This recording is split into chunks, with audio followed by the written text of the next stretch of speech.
Welcome to the windy city of Chicago, which for years has been known as a veritable sportsman's paradise.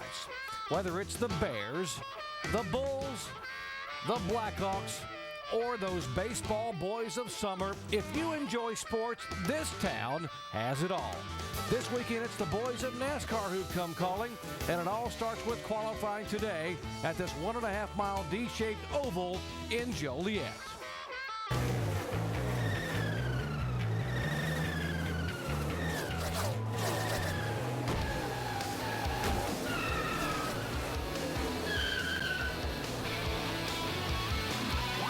Welcome you to our live ESPN coverage of NASCAR Nationwide Series qualifying from Chicagoland Speedway here in Joliet, Illinois.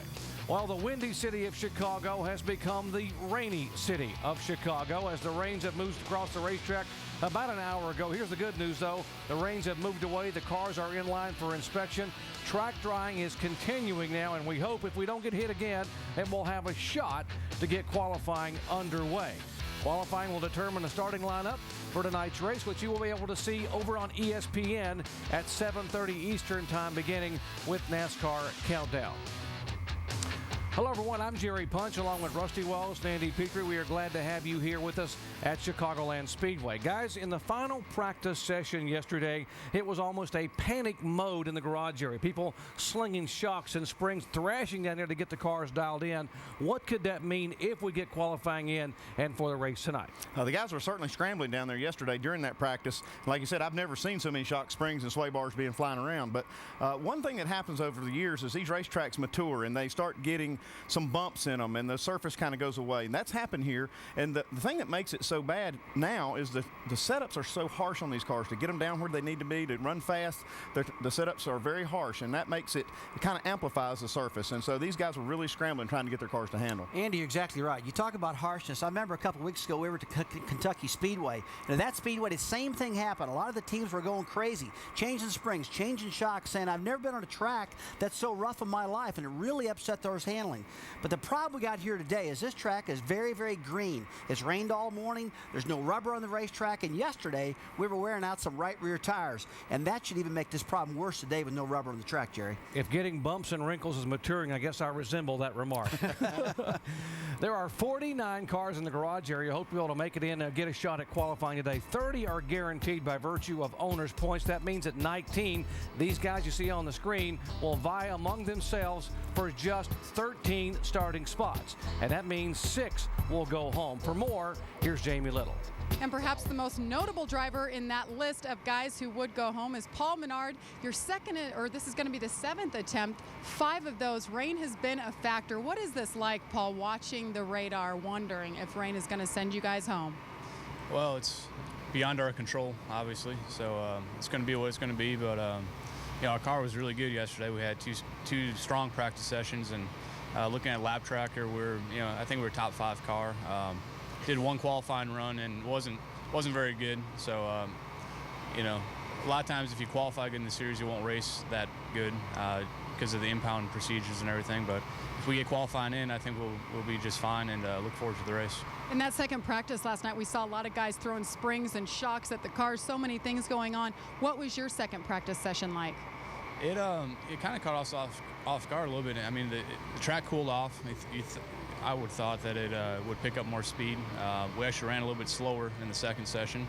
The car was a little bit freer and a little more bouncy. So we looked over all of our tire data and made a few adjustments, and we got it pretty good. So you know, it's fast racetrack. You're not out of the gas for very long, and it's really hard on the right front tire to, you just feel the thing rolling over. So we had to adjust a little bit on it, but I think we'll be okay.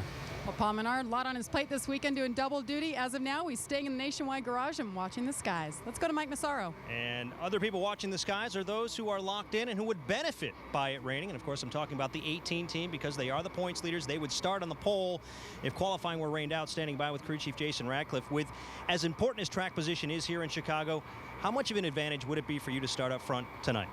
I think the biggest advantage would be, getting that #1 pit stall. That's always an advantage, especially at a racetrack like Chicago where clean air is everything. So if we get that number 1 pit stall, it'd mean a lot. But if it doesn't, I think our Z-Line Toyota is good enough to go out there and be in contention for the pole. So. You know, looking at the sky, the sun is trying to break through. There is a chance you will go out there and qualifying. If you do get on the racetrack, do you have a shot at the pole? I think so. It's hard to say. We didn't make a mock run yesterday in practice, but our 2 poles this year have come at racetracks where we didn't make a mock run in practice. So, you know, the surprise of it, the suspense, I mean, and maybe that's maybe we'll have a shot at it. We'll see. You never know. And, guys, one of those tracks was 1.5 miles. It was at Texas. All right, Michael, thank you. And inside the ESPN pit studio, Alan Bestwick with Brad Daugherty as we join the rest of the crew and continuing to watch the weather and see what's going to unfold here today. Brad, when you talk to drivers, you talk to crew members down in the garage, in one of these situations where if we qualify and what conditions might be like when we race, one word comes to mind. Freaking out. Well, that's 2 words, but that's good enough. Yeah, what happens is it's the crew chiefs, because they're, especially at a race like this where it's an impound race and now we have rain, they're wondering if they have enough adjustability built into their race cars. If they don't get to qualify, that they'll be good at some point tonight. So, you know, those guys are always trying to figure, they're always touching, massaging on their race car. They couldn't do it after practice yesterday. Now there's rain. So they're wondering how good they're going to be throughout the race. Stressful was the word you used to describe. And it is, because you just don't know what you're banking on. That's right. You just don't know where you lie as far as your race car is concerned. And, you know, you got great race car drivers in this series, so they'll be able to give you some great feedback, great information. But you just don't know what demons are going to be lying inside that race car. Last time the series raced on a 1.5 mile track, Joey Logano went to victory lane. He's over here in the corner of the pit studio. Walked in the door. They're miking him up. We will talk with Joey Logano when we continue our coverage from the Chicagoland Speedway. The rain has stopped. The track drying is ongoing. We're hoping for some nationwide series qualifying. NASCAR Nationwide Series qualifying, brought to you by Dickies. Wear with purpose.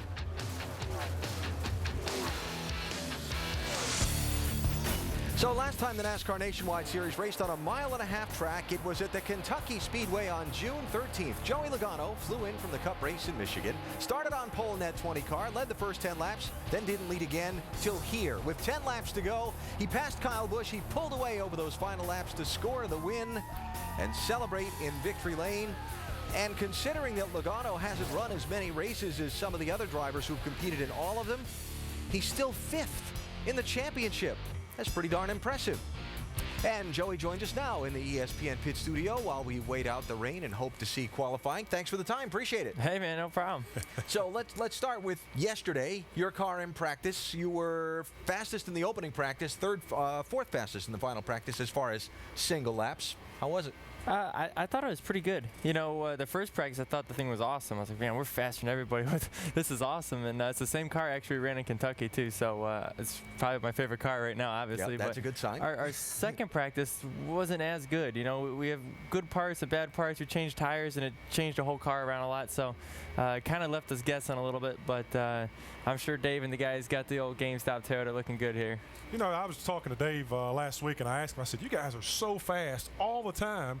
What's the secret? He said there is a secret, but I'm not going to tell you. So I'm going to ask you. He hasn't told me either. I mean, you guys are so fast everywhere you unload, and whenever you're in the race car in particular. And we talk about you being good on the 1.5 mile, but you're good everywhere. What's the deal with you guys? Is it just chemistry? Is it equipment? What is it? I think it's everything. Okay. You know, it's everything you just said. You know, I think having the right people at the shop working hard, I think that's probably priority number one. And I think, you know, Dave and me are working great together. You know, I think even last year, I don't think we were up to par where we needed to be. Okay. This year, I think we're where we need to be.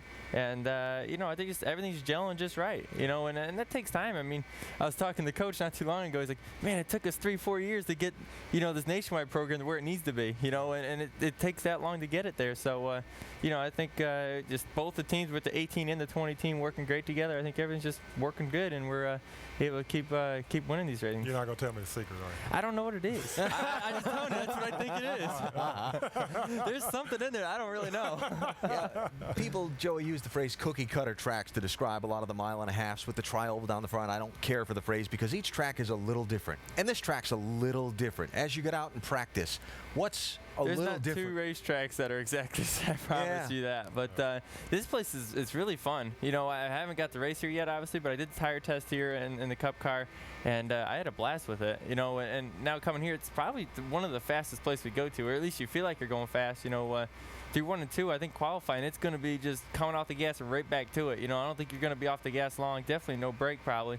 So, you know, I think it's that fast. Your big sweeping corners. Just I was talking to Dave, and he's saying how, you know, this is probably one of the worst places for the aero push to come in. So, and I actually figured that out a little bit in practice. So, we'll keep working on that. And that's just something you really can't do much about. You know, it's going to be tough.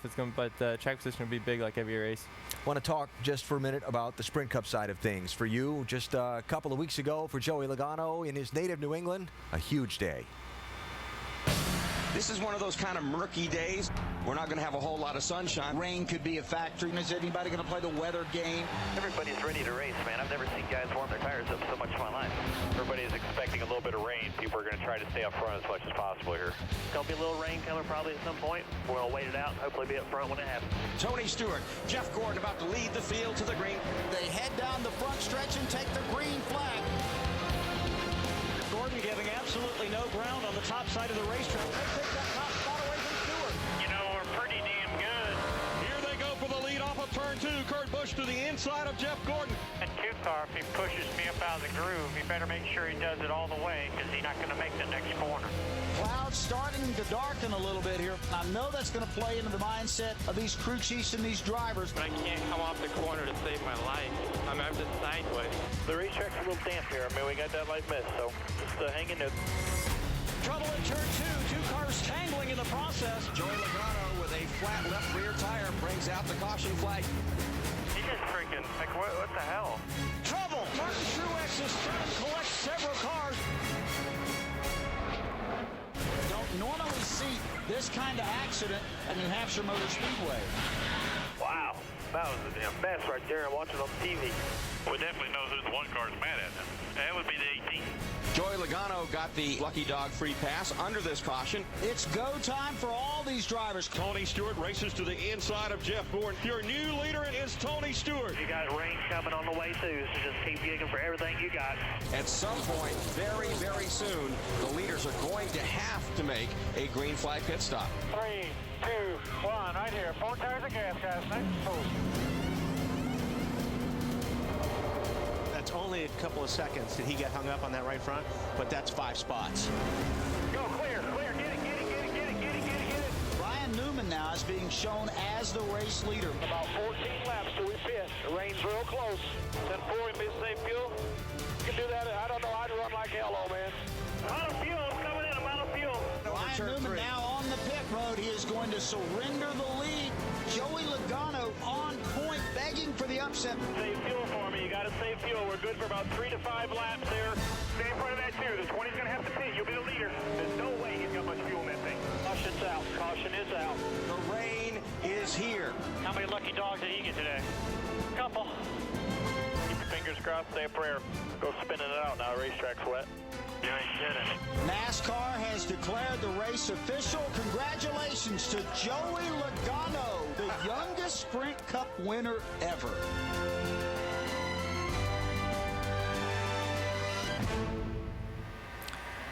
I don't know if the lobster ended up as dinner or not, but we were watching Joey smile as he went through some of that. You were on NASCAR Now with us the day after your win, and you talked about, it doesn't feel like it's set in yet. Racing's a fast-paced business. You've already been through Daytona. You're here at Chicago. Has it set in? I don't think it does, because you don't ever have time to look back at it and think about it. You're always off to the next week, so you never get the time to think about it or anything. So you're just going all the time. But that's racing for you. It's the times you want that when you finish bad and you're like, man, let's just go to the next week. Let's put that behind us. So exactly. You always want the weekend off after you win, but it never works out that way. You know what I've observed, Joey? Last year watching you run some Sprint Cup races. And then this year, I've noticed it seems like, and I want to know from your perspective, that guys seem to be working with you a little bit more. I mean, you've really established yourself as a threat everywhere you go, in particular after your great run at Darlington. That kind of got you started. But does it seem like guys are giving you a little bit of respect and working with you a little bit more, even though you're still a young guy? Yeah, I think everything over there is picking up a ton. I think, ever since Darlington, it seemed like when our whole season kind of turned around and it kept picking up from there. So that's huge. Believe me, that was huge for me just to kind of get some good runs going with the Home Depot Toyota over there. And I think me and Zippy are working a lot better now. And, still you're going to these places for the first time. It's still tough. I mean, even the places you run your Nationwide car at a few times, when you go there with a Cup car, it might as well be a whole new racetrack because it's so different. So, it makes it a little bit tougher, but, it is what it is. Everyone's got to go through it once. That's right. We're figuring it out. It's taking time, but the motivating part is you keep getting better. So that's the big thing. Yeah. You know how big an advantage that first pit stall that the pole winner inevitably takes is? You start third on owner points if qualifying rains out. Qualify or not qualify for the Nationwide race? I'd say we qualify. What the heck? It's almost right. Let's go. We're going for 4 in a row on unrestricted plated racetracks. Yeah. That's what we're going for. So cool. Yeah, hopefully, it'll be fun. This is.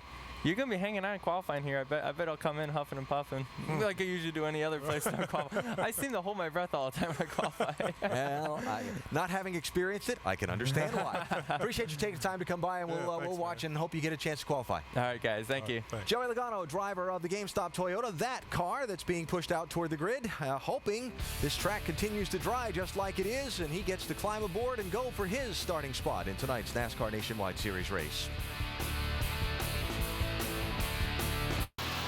While the track dries here in Chicago, we remind you that our coverage of the Nationwide Series race is on ESPN tonight at 7:30 Eastern Time. Get you set for the Cup race with NASCAR Now, presented by 5 Hour Energy, 10 a.m. Eastern tomorrow morning here on ESPN2. Drag racing this weekend, the Mile High Nationals out in Denver, NHRA Mopar Mile High qualifying 10 Eastern tomorrow, ESPN2, and the final Sunday at 7 Eastern on ESPN2. And the IndyCar Series going to go racing in the streets of Toronto. That is Sunday at 1 Eastern over on ABC. So they're making some pretty good progress on getting this 1.5-mile track dry, Doc, and hopefully we'll see some qualifying shortly. Alan, we are pleasantly surprised at how quickly this track is drying here. I guess the Windy City is helping us a little bit. A lot of the wind's blowing. We haven't had the sun peek through yet, but the wind is blowing and the track drying continuing. They've got much of this racetrack dry, and as you heard Joey Logano say, guys, there are 8 different racetracks that are 1.5 miles, but this one is unique in and of itself. It's unique because there have been 7 different winners. Kevin Harvick, the only 2-time winner, but look at that, 4 first-time winners. So half the races have been won by a driver going to victory lane for the first time. Why does that happen? I really think it happens, Jared, because of the shape of this racetrack. I mean, the track's got a lot of real estate out there. It's pretty wide, pretty open. And I also like the Exeter turn, too, where a guy might get all bound up, can't make a pass, and that back straightaway wall goes away from him because this is a D-shaped back straightaway. It's got a big arch into it. So I think it makes it a little easier for the drivers. They don't get so compacted. Andy coming off a turn 2, a little easier to pass there, I think. And that being the fact that we don't see a lot of cautions either. And when you don't have a lot of cautions, a lot of them come down to fuel mileage. And we've seen a lot of those races. We saw on that graphic, a lot of those guys won these races on fuel mileage. So we could see that again here. The other thing about this racetrack, I cannot believe how quick it's drying. The track was completely wet when we started the show, and it looks like they could be qualifying pretty soon. We talked about the fuel mileage situation. 3 of those 4 first-time winners were fuel mileage, but we were talking with Kevin Harvick yesterday, and he was saying that he doesn't think now with the double file restart that's going to come into play anymore, Rusty. Yeah, Kevin really thinks that, the double file restart, everybody's going to have to drive hard all the time. Nobody can really afford to back out of the throttle, save fuel, and just kind of lollygag around out there. They're going to be on it. They're going to be running hard, trying to keep that position. And when that happens, folks, you burn gas. And that's not good for gas mileage. Well, who could be our next first-time winner? How about someone from that impressive rookie class? In fact, one of those drivers standing by with Jamie. And it's his first time here in a Nationwide car. But Doc, it's been 4 weeks now. He has been without Brian Berry, his crew chief, but that has changed. He's back. Things are back to normal. What does it mean to you and this team to get back to the way you guys were? Well, it's just a steadying influence for the whole race team. You know, Shane gets to go back to car chief, and I know Shane wants to be a crew chief one day, but I'm really sure he's glad he's not crew chiefing right now. He had a great run at Kentucky, and then he worked his tail off for us. But all the guys, with the struggle we had in practice yesterday on the 5-hour Energy Chevy, it was a good thing we had Brian. He really has been working hard. We got Goodyear engineers inside right now trying to figure out this right side tire a little bit, and thank God we had Brian this week. Not that Shane and Jason would do a bad job, but it sure means a lot more when you got, you know, the main guy on the box. It was a struggle. He told me they changed everything on this car. They were 43rd on the board and then 38th. But hey, what's maybe more important is it's this guy's 34th birthday today. Brendan gone. Woo! Oh, we're all getting it. Oh. I thought it was just the birthday boy, guys. Well, happy birthday, Brendan. He's too old. You're not supposed to get it. Hey, Steven, I knew he was part of it. There's a birthday cake here. Well, I guess I'll be talking to you guys in an hour. Yeah. Happy birthday. We've got trouble down here in the pits, Alan. Yeah, Jamie, you didn't know there were some strings attached to that little bit of humor, did you? I didn't. All right. So the two guys that are chasing both the Sprint Cup Series and Nationwide Series Championship, Kyle Busch and Carl Edwards, spent most of the month of June shuttling back and forth between separate site races. The most difficult of them, Milwaukee, when they had to come from the Sonoma road course out on the West Coast. Well, that turned out to be a pretty profitable trip for Carl Edwards. He raced by Kyle Busch, pulled away to a big lead late, took the checkered flag for his first win of the season. First victory as crew chief for this team for Dan Stillman, and a nice, very stylish victory flip as well off the car. And Carl Edwards has taken the time to join us now in our ESPN pit studio. I know you're watching the track like the rest of us. We won't keep you long because we're here and they might send you out to qualify here in a little bit. Is that Dan telling you come Bob to the car? Osborne. Hey, Bob, I'm on TV. What's up? Bob Osborne. I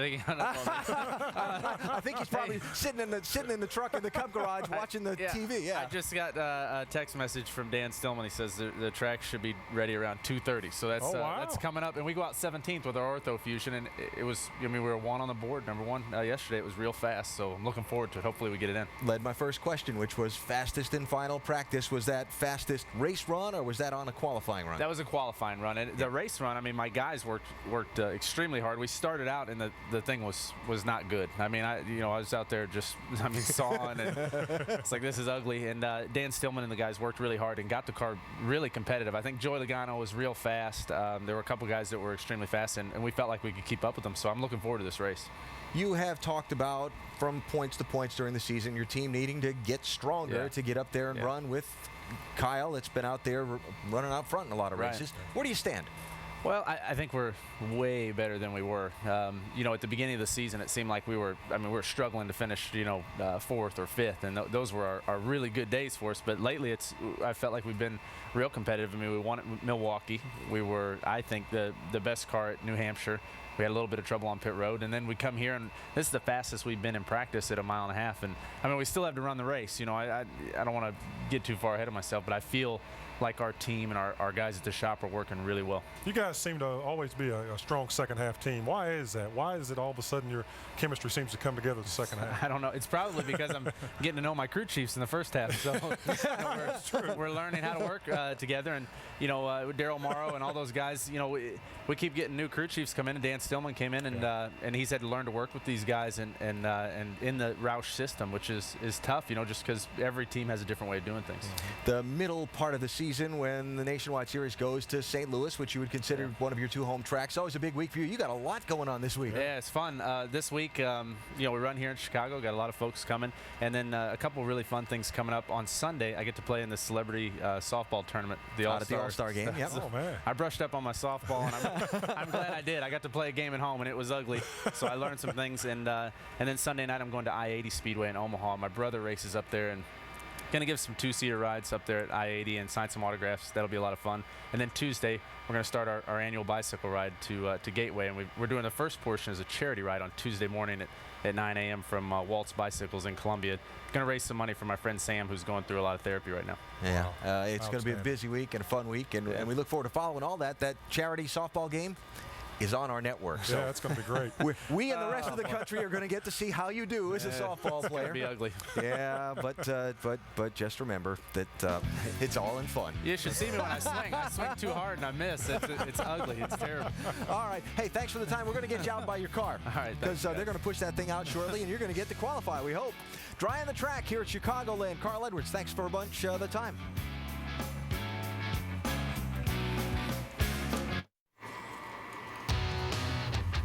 Track is drying here at Chicagoland Speedway. We are standing by, hopefully, to be able to get NASCAR Nationwide Series qualifying underway. And this track is, we mentioned a moment ago, the rain showers about an hour and a half ago, and is drying very quickly. Here's the problem. NASCAR is up against a window to try to get nationwide qualifying in and hopefully get a final NASCAR Sprint Cup practice in, and they're trying to get the inside now, the apron areas and the pit road areas of the track dry. There's still a lot of discussion and maybe some changes going on down in the Nationwide garage. Mike? And Doc, some tough decisions as well, because when we got here this morning, the garage opened at 11 a.m. It was pouring down rain. Mike Kelly, the crew chief for the 6 car, when you got here and you saw the weather, how'd that affect your strategy heading into qualifying this afternoon? Well, me and my engineer, we looked at things last night. We looked at what the weather was going to be like this morning and what we expected it to be. We predicted it would rain out qualifying. You know, like I said, when we came in this morning, it was raining hard. We know how long it usually takes to dry the track, and when we thought NASCAR would make a decision. So we opted to make some decisions to keep our car.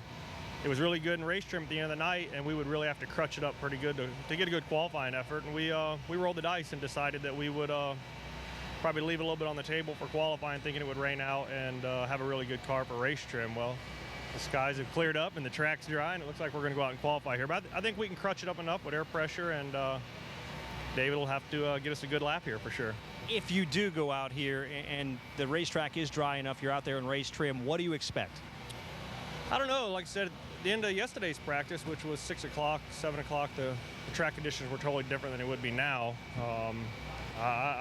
We're going to be free for sure here in qualifying. I think once the sun goes down, the lights come on, I think we'll have a great discount tire Ford Fusion tonight. But like I said, it's going to be a handful right here for sure. Well, good luck. Thank you.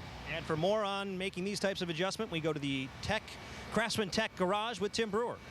Thanks, Mike. Some of the changes that we're going to make, naturally, we're going to tape the car up completely to make sure that the driver has a lot of downforce so we can get a good qualifying lap.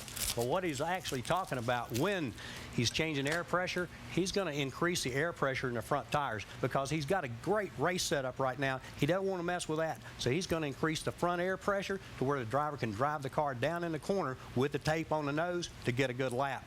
But another adjustment you can also make to crutch the thing, as Mike was talking about, is the adjustments in the shocks. NASCAR allows you to make some adjustments with the shock absorbers as well as untape the grill. Another thing they'll allow you to do, you want to get a good lap today, you're going to have those generators out there and you're going to have the oil really hot. But what you want to do, you want to flip this bypass valve and you're going to bypass the cooler so you can put that hot oil straight to the engine, and when you got hot oil in the car, you're going to get a better qualifying lap. Another thing NASCAR is going to allow you to do, you can actually adjust the wedge bolt. And by adjusting the wedge bolt, you can run the weight down one round on the right, one down on the left, and make the car a little bit more drivable. But the biggest friend you're going to have today is the air pressure and the shock adjustments. Thank you, Tim. It really is a roll of the dice and a guessing game in the garage area. Teams right now are trying to determine how much tape you put on the front of the car. What's the track going to be like? Because the jet dryers are out, and guys, look at this. Well, that's actually a good thing that they blow all this residue off the racetrack. The bad thing is a lot of that came out of the groove where they had been laying some rubber down. The rain kind of washed that loose, and now they're blowing it free. I think they'll have enough grip. I think the grip level will be pretty good, especially for the early cars when they blow the racetrack. The big thing, like Rusty brought up at the beginning of the show, was tire wear. Yeah, I believe tire wear could be an issue because the track is so green right now. You can see right there the jet dryers blowing that rubber out of the grooves of the racetrack, and it's going to make the track real green. So that's one thing I would be concerned about. But I'll tell you one good thing, though. One thing I've noticed about tracks when it rains, it really cools the surface down. And sometimes it actually picks up the speed of the race car because they have a cooler track to run on. Well, we hope to be able to get qualifying in. We know we're going to get hopefully get the race in tonight. Our coverage coming your way, 7:30 Eastern time, beginning with NASCAR Countdown on ESPN. Kyle Busch dominated a year ago, becoming the 7th different winner in 8 races at Chicagoland Speedway. 4 times here, we have had a first-time winner go to victory lane. Ah, the sights and sounds of the Windy City. As Harry Carey would say, holy cow, we love coming here. Weren't they using those things on the greens at the U.S. Open a few weeks ago? Well, they're using them in the garage here at Chicagoland Speedway. But the good news is the rain has stopped. The sun is out. Now, the forecast does call for another wave of showers to move through here, but that's not anywhere on the horizon at the moment. And so we are getting set to begin NASCAR Nationwide Series qualifying. 49 cars to make their runs. Greg Biffle going to be the first one out onto the racetrack. You see him making his way to his car, and we will see what kind of a number the Biff puts up. I guess with the green racetrack, an impound race, and all those other kind of things, I don't think I want to be the first guy out. No, you don't. You don't want to be the test dummy going out there trying to figure out if there's any seeps or anything like that.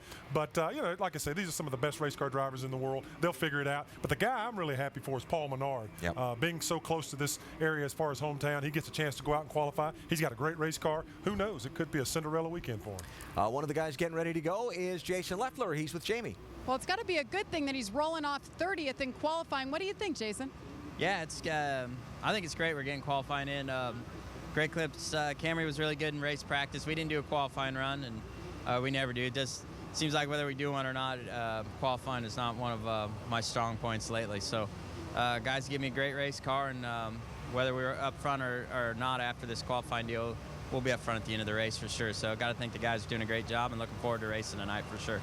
Jason, last week it was announced this 38 car that's been solely yours is going to be shared with Casey Kane next year. 8 races he'll be in this car and you'll be in the 10. What are your thoughts about that?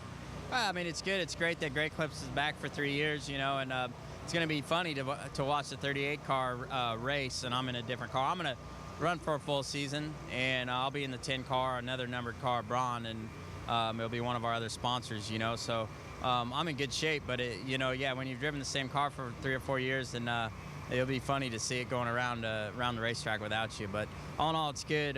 Just glad to be a part of Braun. Todd Braun's been really good to me, and Great Clips has been a good sponsor for us. So we'll do whatever it takes, and we got some great other partners that are going to be involved with us. So looking forward to working with them. He's looking forward to a couple laps coming up. They've made so many changes on this car. Perhaps it's just a tester run. Mike? And another guy looking forward to this race is Justin Allgaier. Grew up about 200 miles from here in Riverton, Illinois. Kind of a homecoming. I know you want to put on a good show for your hometown fans. How good's the car? Car's excellent. Chad Walsh and all the guys yesterday did an awesome job getting the Verizon Wireless Dodge where we thought we needed to be at, and we focused on race trim pretty much all day, and we made a lot of changes that weren't necessarily going to put us in, that didn't help us any, but they definitely got us a good understanding of the race car we've got here, and I think that we've fine-tuned it. We're down to quarter pounds there and quarter rounds on adjustments, so we're definitely getting where the car's really comfortable, and it's good to be back in Illinois. There's nothing wrong with that for sure. Yeah, but you got that Illinois weather. A lot of rain today. Washed the racetrack off. It's a green racetrack. I know a lot of people were rolling the dice going with race trim this morning. How about you guys? How much concern do you have that we will actually get this qualifying in? I don't think we're concerned about it. Obviously, we want to qualify well and we want to start well. But like I said, Chad Walsh and all the guys do such a great job that I know that whatever car we have for qualifying is going to be the best that they can give me. And I know that the race car is a really good race car. A little bit concerned about a green racetrack to start this race. That's something that, we saw a little bit of tire problems yesterday just because of how green it was. And we weren't easy on the right rear, I can promise you that. The cars here typically need to start pretty loose. And you're going to wear that right rear tire out very quickly if you're not careful. So I'm sure that knowing NASCAR, they're probably going to put in a competition caution fairly early just to make sure we don't have any problems. And Goodyear brings a great tire, so we're gonna go out. We're gonna run as hard as we possibly can. And like I said, I think we can get this Verizon Wireless Dodge in victory lane. He makes a really good point, Doc. Tire wear could be an issue throughout the day. It could be, Mike. And you mentioned he is an Illinois native. It was this racetrack back last September that turned his career around. He finished 4th in the ARCA race and then was asked if he would stay over one more day and meet with Roger Penske during the IndyCar race the next day. He did. Roger offered him a chance to get in his car, and he started the Nationwide Series race in October of 2008. Now, here in 2009, he leads the Rookie of the Year point standings by 6 points over Brendan Gaughan. 8 top 10 finishes, 4 times Justin Allgaier has been the best finishing rookie. Back at Chicagoland Speedway, and the track is dry. First car rolls. It is 2002 Series champion Greg Biffle. He is the guinea pig, so to speak. First guy to go out after the rains on a green racetrack. Well, I can't think of anybody better than Biffle to go out there and test this racing surface. He'll get the most out of this thing and tell a lot of guys down there on pit road just how good or bad the racetrack is. Yeah, absolutely. I totally agree with you, Andy. I mean, yesterday he was awful fast. He ran a 31.06 second lap, so he's a good indicator of how this track's going to be because he's a good car and a good driver, and it's definitely going to be a good indicator right off the bat here. Second fastest in that final practice session. 2 times he has gone to victory lane this year. Both races he led the most laps in at Las Vegas and Phoenix. This is the car that he won with at Las Vegas on the 1.5 miles. To see how much speed these cars carry through the middle of the corner. It's like I said, one of the fastest 1.5 mile racetracks we go to. The rest of the drivers are down there on pit road right now watching this lap and really excited to see how he's going to do. All right, first lap of 31.18. That's a pretty doggone good first lap. These probably guys are probably going to go for a second lap. Let's see if they get more speed out of it. That's just a little off of his practice lap from last night, so maybe he'll get a little more out of it on the second lap, but the racetrack's in pretty decent shape. Come out of turn 4. We'll see if he can pick it up. Now, typically, Andy, at the racetrack like this, as a crew chief, you want him to run one lap, and then the second lap wouldn't be as good. Yeah, but he picked it up on this second lap, and that might just be an indication of... Nice job, bud.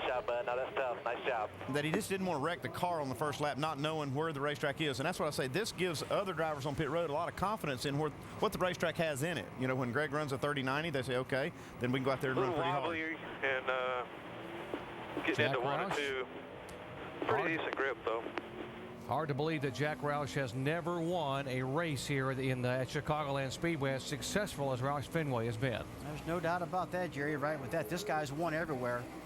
But I'll tell you another thing. This has got to be a great feeling for a lot of the pit crews down on pit road to know that the track's got a lot of speed in it, and there's nothing stupid about the track right now. Next car to go on the racetrack, it's got to make this guy feel good. A rookie driver, Scott Lagasse Jr., 4th overall in the rookie points, 12th in the overall point standings for him. It's been one of the surprises this year for me. Just didn't know what this team really had, and Scott Lagasse's done a great job. He switched manufacturers this year, went to the Toyota. It seems to be working really well for him. You can see he's tracking just a little bit off of Greg Biffle's time on his first lap. You know, Andy, a lot of these drivers are out there thinking about a conservative first lap because they just don't know what they've got because of all this rain. You know, a conservative first lap, you'll drive down a corner and maybe not drive as deep. You'll be a little guarded. You'll kind of hold on to that car, not be real nervy. But boy, once you got that feeling, that's okay. Hey, that second lap, you're going for it, man, because now you've got the confidence. Not that far off from where he ran in practice at 31.44. He ran a 31.36 in the final practice, which actually was 12th overall. And he's tracking a little bit quicker now on the second lap, just like Rusty said. He's got a little more confidence in the racetrack. And I think after we see a few cars run, the track itself, I think, and the tire will have more speed on the first lap if the driver is able to go out there and get it. Scott Lagasse came here with confidence. He won the ARCA race here at Chicagoland last year, which got him a chance to drive in the NASCAR Nationwide Series. So he does pick it up. A couple of tenths on that second lap, 31.24. Jamie? See ya. And Greg just crawled out of the car. So how was it? First guy out, green track. Yeah, I hate to be the guinea pig, but it was pretty good. You know, it went a little conservative on that first lap, but second lap, that's about all I had. Guys did a good job preparing the City Financial Ford Fusion car, but I'm sure somebody will beat us. You know, there's a little bit more speed out there, but I think that'll be a good start spot for tonight. Yeah, give us some driver insight. How much do you expect this track to change in, say, the next hour till the last qualifier? Well, I hope it heats up a lot. The sun's out, and, you know, it just depends on, you know, how much heat gets in this racetrack in the next, 30 minutes. But there's some good guys, obviously, to go pretty quick, so we'll see what happens. But I think it's going to heat up and slow down a little bit. That might work to our advantage, keep us in the top 10. All right, this will be Greg Biffle's 8th start here, looking for his first win. Doc? He finished second here back in 2005. There's the Roush Fenway lineup. You see Carl Leverage finished second here back in 2006. And as we said, no one in that camp has won here at Chicagoland Speedway. 23 car on the racetrack, Robert Richardson out of McKinney, Texas. He's got the Mahindra sponsorship on this car, and that sponsor's actually out of India. These guys will be watching this qualifying show because they can as far as time goes. Not Indiana, no, India, right? That's right. And Robert Richardson doing a good job. A good-looking race car, too. Talked to those guys down in the garage area during our practice show, and they were working hard just like everybody else trying to get the handle on these cars. I've always thought this is a good-looking race car and a great sponsor behind Robert right now. Boy, in this time and day in NASCAR nationwide racing, everybody needs a good sponsor, and he's got one right now. 32-19 first time by. Former college quarterback at SMU, also a veteran of the NASCAR Camping World Truck Series, Southeast Series, ARCA. He ran Legends cars growing up, along with being a pretty impressive athlete in college. Let's see what he can do second time by. And he picks it up also. All three cars now run faster on their second lap, a 31.80. That's third quick so far out of the three that have run. Tell you, one thing I'm looking at right now is this track has not had time enough to really heat up.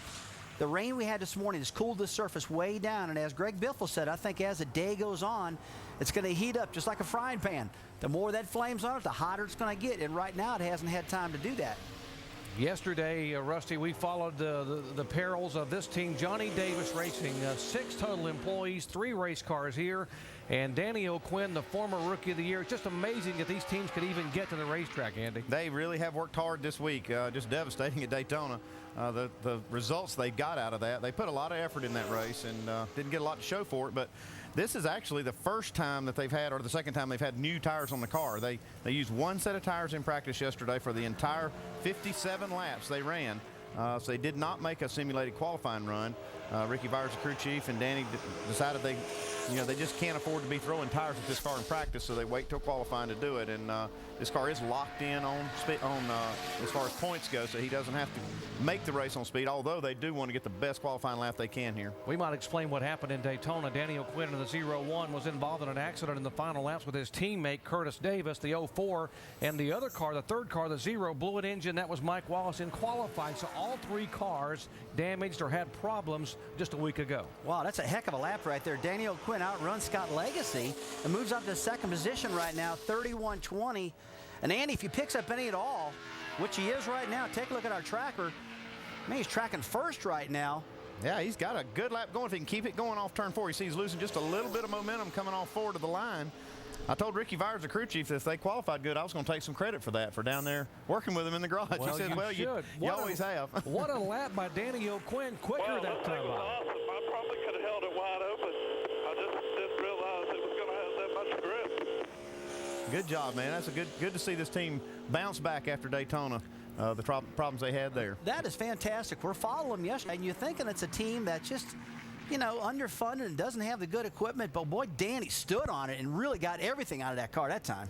Johnny Davis Racing, they have 34 starts here in 2009. You see the average finish is 18th. Danny O'Quinn has had 3 of those, by the way, 18th place finishes. His career best start would have been 6th. Second, at Nashville back in 2006. So right now he sits second overall behind Greg Biffle. We talked about the impressive rookie class in 2009, and here's the 15 car, Michael Annett. Last time he was on a 1.5-mile racetrack, Andy, at Kentucky, he qualified 4th. Yeah, they have turned this thing around a lot now since Mike Hillman Sr. has put a lot more emphasis in this team, come over here to really lead it, and made a huge difference. They've really made some gains with the car. You can see now he's tracking in the green on the first lap. Now this is the first car we've seen that really got all the speed that they on this first lap, and if he can carry just a little momentum. This turn 4 seems to be where Greg beat everybody. But you got to believe that these drivers are hearing that everybody's saying the track is fast, it's got a lot of grip, and the drivers are probably getting up on the wheel pretty hard, driving harder than they probably would have, because a lot of concern going into it early because of all this rain we've had early. He's second on the first lap, the first car in the 32nd bracket on the first lap, a 30.97. It looks like a good early qualifying draw is the better draw right now, the way this thing looks like it's shaping up. Michael Annett, the former professional hockey player for the Waterloo Blackhawks, came here at the age of 16 and was on the Team Illinois hockey team here. And now the second lap, he comes off the racetrack and just drops a little bit there in turn 4. He picks it up just a smidge, 6 thousandths of a second on the second lap, but stays second behind Greg Biffle. And that would certainly would be his best career start as a NASCAR Nationwide Series driver.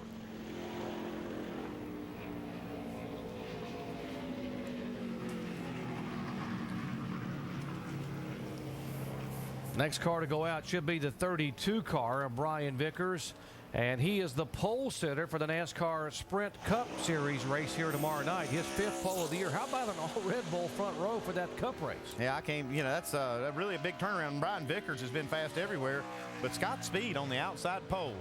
They got to be proud over there at the Red Bull team. Yeah, they're pretty happy. They've both done a really good job. Tell you, this guy right here is just, what is it, 3 poles in a row right now in the Cup Series? He's not afraid to qualify, that's for sure, and I expect a good run out of him today. Brian Vickers, a 2003 Nationwide champion, has 3 career victories and 3 career poles in this series. Yeah, he's got a really good lap going here. He's already 2/10 quicker than Greg Biffle at this point, pushing 3/10 going into 3. Well, look how much speed he carried between turn 1 and 2. The entry into 1 and the exit of turn 2. That baby was flying through the center of turn 1 and 2, and you can see how much speed it's carried down that back straightaway because of that. I like the look of that car, too. It's not real harsh over the bumps, and seems like a lot of cars have struggled with that. First lap, wow, 30.52. That's good. P1. That is a crazy fast lap. And, you know, the shot we had a little while ago, you saw him drive down on the apron coming down the front straightaway, and folks at home might be wondering, why do they do that? There is no out of bounds here in the Nationwide Series like at Daytona or Talladega. He did it because he could do it. That lap, first lap, was 3/10 quicker than anybody ran yesterday in practice. It was just a little quicker going into turn 4 than his first lap, but does slow down. No, he does actually pick it up 100th of a second lap. So Brian Vickers right now on the provisional pole. Let's go down where Jamie is standing by with Danny O'Quinn. And Danny O'Quinn was the man that Andy Petrie followed yesterday, and you actually said you guys are better today. What made the difference? Well, the track seems to have a lot more grip today. You know, we didn't get to mock up yesterday. We were on one set of tires. Thought we had the car driving really well at the end of practice, and drove really well in qualifying. In fact, I left a little bit on the table there. I got to imagine the track had a lot of grip. So just really excited to have 7 up on the car this week. RC Cola and Sundrop, you know, they're making this happen for us. And, you know, we need to go out and have some good runs. Last couple weeks have been a little rough on us, but working hard, got a good car tonight, and we expect to have a good run. It's a good time on the board. They sit 4th right now. Doc? Great effort by Danny O'Quinn and the Johnny Davis team to get that car. Right now he is 4th overall. Here is Mike Bliss in the 1 car. Remember, Mike was the winner back in Charlotte, was at the front of the field when the rains came with 30 laps to go. He's another one of those fast guys on these mile-and-a-half racetracks. Was good, very fast yesterday in practice. They're doing mostly race runs when they were running that practice yesterday. A lot of cars did put stickers on and just see what they could run, put some tape on the grill. You can see Mike now is just a little bit off here. He's 5th quick of the 6 that have run on this first lap. And all the cars have picked up on the second lap. Yeah, that's real surprising, too, because yesterday when there was a lot of rubber in the racetrack, Andy, the first lap was the very quickest. Just goes to show you how much different this track really is with the rubber off it and how cool the track is right now. 30.97, first time by for Mike Bliss. If he can pick it up right, that puts him 4th of the 7 cars that have run thus far. And he is tracking faster the second lap. It's like these Nationwide Series cars just keep building the momentum. They have not much horsepower whatsoever, way down compared to the Cup Series. And with the track with a lot of grip like this, it keeps it wound up, and that second lap was quicker. See if he can come by and pick it up and maybe get himself on the front row. And yes, he does. 30.838. So right now, Mike Bliss would be right beside Brian Vickers on row 1 of qualifying here for the NASCAR Nationwide Series at Chicagoland. Coming up, Stephen Wallace. And, of course, Stephen getting ready to go. And also Brad Keselowski, a 2-year anniversary for him. David Ruderman just completing his qualifying lap. Now, he only ran the 1 lap, but it was a good lap in the Toyota for Braun Racing. 30.778 seconds, good enough to put last year's pole sitter right now 2nd overall. And it still shows you just how fast Brian Vickers' lap was, because he's still a 1/4 of a second off the pole, even though he's 2nd. Next car to go on the racetrack, former series champion Joe Nemechek. And we talked about how last week Joe was doing this with smoke and mirrors, running a Cup car and a Nationwide car with 5 total employees. Yesterday, the car had nothing on it, and they were able to get a sponsor overnight, the folks of the New York City Bagel Deli, local Chicago establishment, jumping on to help Joe out here to be able to run the nationwide race tonight. Boy, and anything helps. They get out there and try to sell anything they can. They have the race car here at the racetrack regardless, but when you get some sponsorship to put on there, it sure does help. Sounds like he went to breakfast yesterday and talked him into a sponsorship. That's pretty cool. I tell you, when I think of Joe Nemechek, he is one qualifying machine. Guy always qualifies well. He's had 18 pole positions, and he did so good qualifying. Everybody used to nickname him the Pole Cat. Front Row Joe, they called him. Joe, Pole Cat, Front Row Joe. He drove for me for a couple of years, and this racetrack right here was probably one of his best racetracks we ran on. 2 laps for Joe and 7th overall. Let's go down where Mike is standing by with David Reagan. And David, we spoke with your crew chief earlier, Mike Kelly, and he said that you guys gambled a little bit. You leaned in the direction of race setup. That said, what do you expect in this lap? Well, I expect we can still qualify in the top 5 or 10, and if I hit my marks and we get a good lap, the pole's never out of the question. But we all come here to win the race, and it'd be great to get a win for Roush Fenway and Discount Tire tonight. So hopefully the sun stays out. It's nice, and I'll give it all and try to take care of it in 2 laps. Doc, it's certainly nice to hear his confidence. Very much so, and this whole Roush Fenway team knows that they got good race cars here and may be able to break through finally into the win column. Here is 21-year-old Stephen Wallace, and we talked yesterday. This is a car not out of the Rusty Wallace Incorporated stable, but a car borrowed from Kevin Harvick. Well, it's not really borrowed, Jerry. It's a brand new alliance we're doing right now. This is a Kevin Harvick designed car, and this is actually a 33 car that Kevin actually drives himself. And yesterday, Stephen was 4th quick in practice with it and really loved the car. So myself and Kevin Harvick are really working hard together, kind of joining some of the alliances to try to make this stuff more affordable and work better. This is the car Tony Stewart drove to finish 2nd at Texas, and yesterday in the final practice, Stephen was very good. In fact, so good he quit early. It looks like he's a little bit loose off turn 4 on that first lap. You see him chasing the car just a little bit. We heard some of the guys saying how they have really more leaned toward race setup because they didn't know whether we would actually get qualifying underway. There's Trip Bruce, the new crew chief on the car. You see how loose the car is. That may come in handy in the race because a lot of guys set up for that race. Says I'm too loose right now, so he's just trying to get all he can out of it right now, but he's got to be careful. Got a great race car for tonight's race. Just can't make a mistake and crash the car or something, but looks like he's holding on to it and he's got what he's got. Best start this year for Stephen, 6th at Las Vegas and Nashville. And right now he would be 6th in this session at 174.121 miles per hour. How about the provisional pole sitter, Jamie? And Brian Vickers put down a great number there, but any indication of how this car will race tonight? Yeah, I think it's going to be good. We really didn't focus much on qualifying trim like normal in these cars, being an impound. I was really happy with the car and race trim. I think it's going to stay with us for the long run. The fact that we were able to get it tight enough to qualify that well surprises me, given the fact that it has to be so loose to race it. But it was a little loose out there, a little bit all the way through, but not too bad. Really happy with the lap. Hey, Cup side, it's an all Red Bull front row. You're on the pole. How about this side? You haven't had a pole yet this year. You think that time will stick? Yeah, I hope so. We'll see. It's better than I thought we were going to run. Trent and I both. It was a really good time. We'll see if it holds up. I'm really proud of the Dollar General guys. They did a tremendous job all weekend. All right, so far it's all Brian Vickers all weekend, Doc. Wow, already on the Cup pole and trying to hold on to a nationwide pole for the sweep here in Chicago.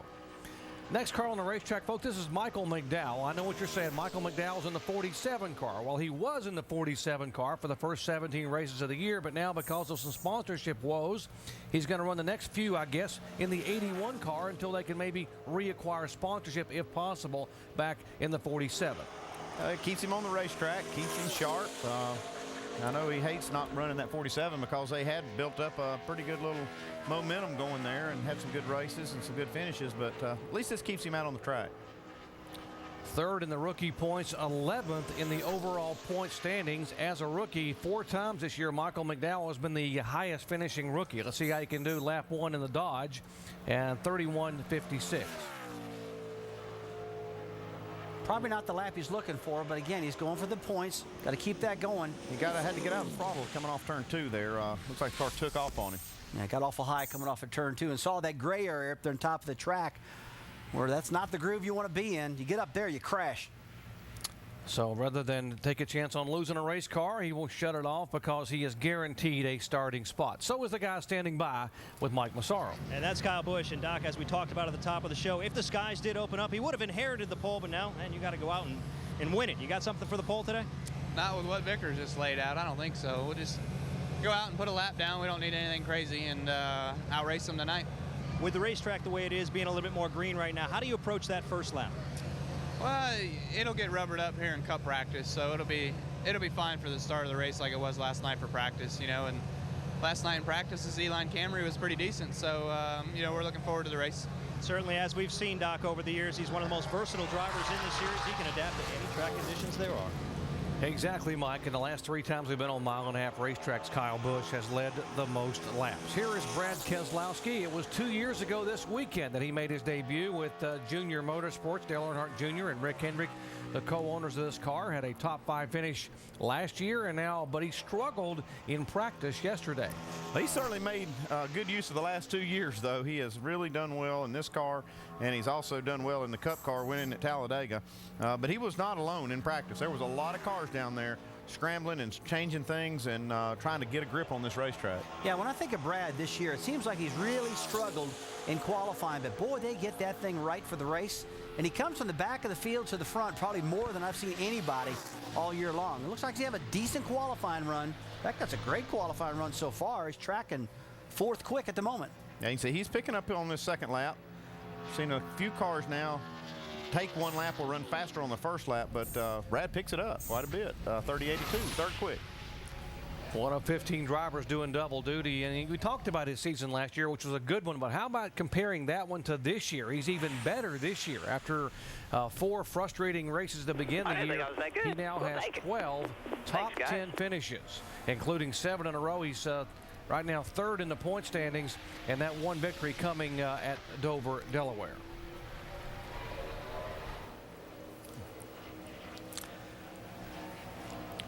Next car to go out to qualify will be Brendan Gaughan. Brendan has been here once in the Cup car when he was running for Rookie of the Year in the Cup Series back in 2003, but has never been here in a Nationwide car. Hey, they have changed everything on that car. I mean, all the springs, all the shocks, big meetings all throughout the night. Brendan just could not get happy with the car, so he's probably a little nervous now on this first lap, knowing they've changed everything. Looks pretty good so far. He turned down in the corner real nice, down on the bottom of the racetrack.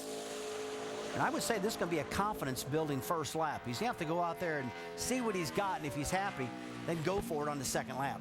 This is the same car that Brendan used to finish 4th on the mile-and-a-half racetrack at Kentucky. And by the way, Brian Berry, his veteran crew chief, is back off suspension for a few weeks, and Berry makes a big difference with this race team, Rusty. Yeah, he is very good. Good confidence builder with Brendan. He's been with Brendan in the Truck Series for a long time. Take a look at our tracker now, Andy. Yeah, he's picking it up for sure. Right? Like you said, that first lap, just a confidence builder. And you don't need much to build Brendan's confidence. He's one of those guys that can get jacked up pretty quick. One of the most liked drivers in the whole series out there. And, boy, he was down yesterday, but smiling a lot more today. Done awfully well on the mile-and-a-half. Finished 2nd at Charlotte. We mentioned the 4th at Kentucky. And he bounced this car off the wall in the late laps at Kentucky. He just kept digging. He picks it up a little bit, though. Picks up 3/10 on that second lap and runs a 31.10. 31.10. Good job, bud. Temps and handling when you get a chance. 212. 150. Let's go down to Jamie Little. And Brad Keselowski checking things out, putting the steering wheel back on right now. 3rd on the board. Brad, you said you guys were better than you expected. Yeah, you know, it's strange in racing. Sometimes you think you ran really well and you didn't. And today was one of those days where I really didn't think it was that fast, and it was. So very happy with that. And this is the first race with Degree V12 on the car, and this is their hometown here in Chicago for Unilevers. So hopefully we can put on a strong showing for them. All right, Brad Keselowski making his 2-year mark here with Junior Motorsports. Sitting 3rd on the speed charts right now. Next car to make an attempt to qualify is another one of the rookie class. He is at the head of the rookie class right now. Points leader Justin Allgaier, who grew up just about 200 miles from here in Riverton, Illinois, just outside of Springfield. And in the 4-mile-and-a-half racetracks he has run this year in the Nationwide car, he has 3 top 10 finishes and a worst finish of 14. So that's obviously this team's strength thus far in the season. Well, I'll tell you what, he's got a heck of a first lap right there, a 30.60. And if he picks up the second lap like a lot of these guys have, this guy could get the pole position. Awful high off of turn 2, though, right up against. Looks like it's going to be one lap, Andy. Well, that's a good one, 30-60. That's the closest anybody's come to Brian Vickers. Second quick. Remember the 4 first-time winners at this racetrack. Allgaier's got a good race car. Coming up in just a moment, former champion Carl Lembers goes out to qualify. Joey Logano, very good on the 1.5 miles. And, of course, the points leader, Kyle Busch, when we come back.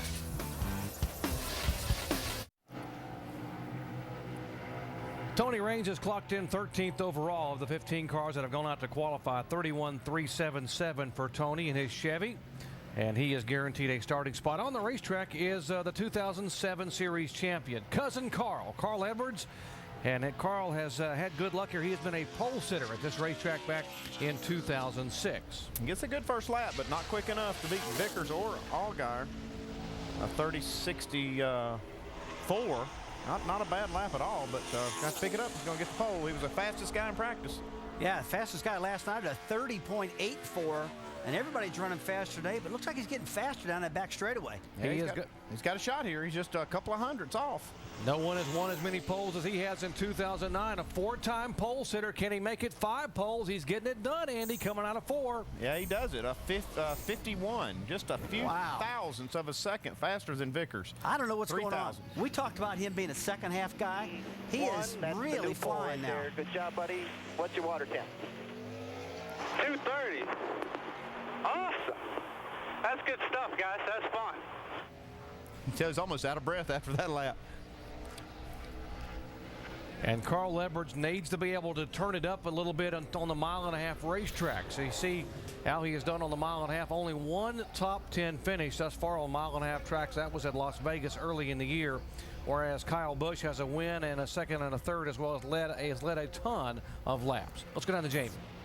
And Justin Allgaier right now talking to me, wondering what the track record is, and that's got to be pretty close. But Justin, we were talking earlier, Roger Penske, this is the track he saw you at last September. What was that phone call like? Oh, it was great. You know, to have the opportunity to drive for Penske Racing in the Nationwide Series has been really awesome. And to have a sponsor like Verizon Wireless, I mean, it's been a dream season for us. You know, we've come out of the box, we've run fairly well, and we're still working on it, though. We're still getting better. Hey, they're getting better. They're leading Rookie of the Year, and that is their main focus right now, Doc. Impressive talent, Roger Penske, very high on this young man from Illinois. Here's the 6 car, David Reagan. In the last 2 races that David has been in, he has started second on the outside front row at Dover and Daytona. Well, he's talking about putting a race setup under this car, but wow, good first lap, 30.55, just 400ths off the pole. You can see he tracked in the green on that first lap all the way just about to the start-finish line. A little slower here on the second lap. Mike Kelly very confident in the garage area yesterday when I spoke with him that his car could get it done. This was the car that Carl Edwards struggled when he raced at Kentucky a few weeks ago. Hey, it was fun watching these cars. I mean, I just love these Nationwide cars, guys. They all look different, you know. The Cup cars, to me, kind of all look the same, which is okay. But these cars got their individuality, and I just like how they're running so fast, and they look different. And right now, it looks like Ford's got it flying out there. These Fords are good. Carl Edwards right now top of speed charts. Vickers second with a Toyota, then the other Ford of Reagan, a Roush Fenway car. Dodge fourth right now with Justin Allgaier, and David Rudiman, the Toyota, is fifth.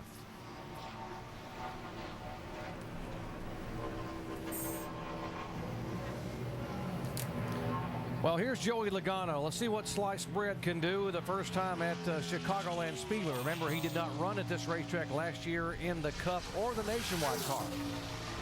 He had a great car in the first practice. Like you said, he lost a little speed in the second, but man, he's already in the green from the start-finish line on.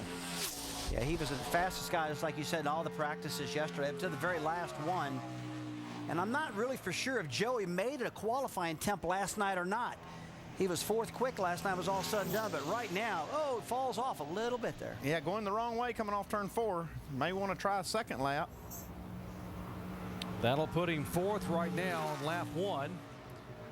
As he mentioned as our guest at the top of the show, down with Alan Beswick and Brad Doherty, in the last 3 times he has qualified on tracks that were non-restrictor plate tracks, he has set on the pole all 3 times, Dover, Kentucky, and New Hampshire. He's tracking in the green again, getting into turn 3. If he can carry this speed off 4, this is where he lost it on the first lap.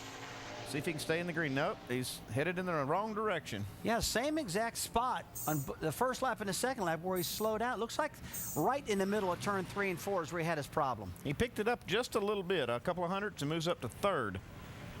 While Jamie is standing by with our current provisional pole sitter.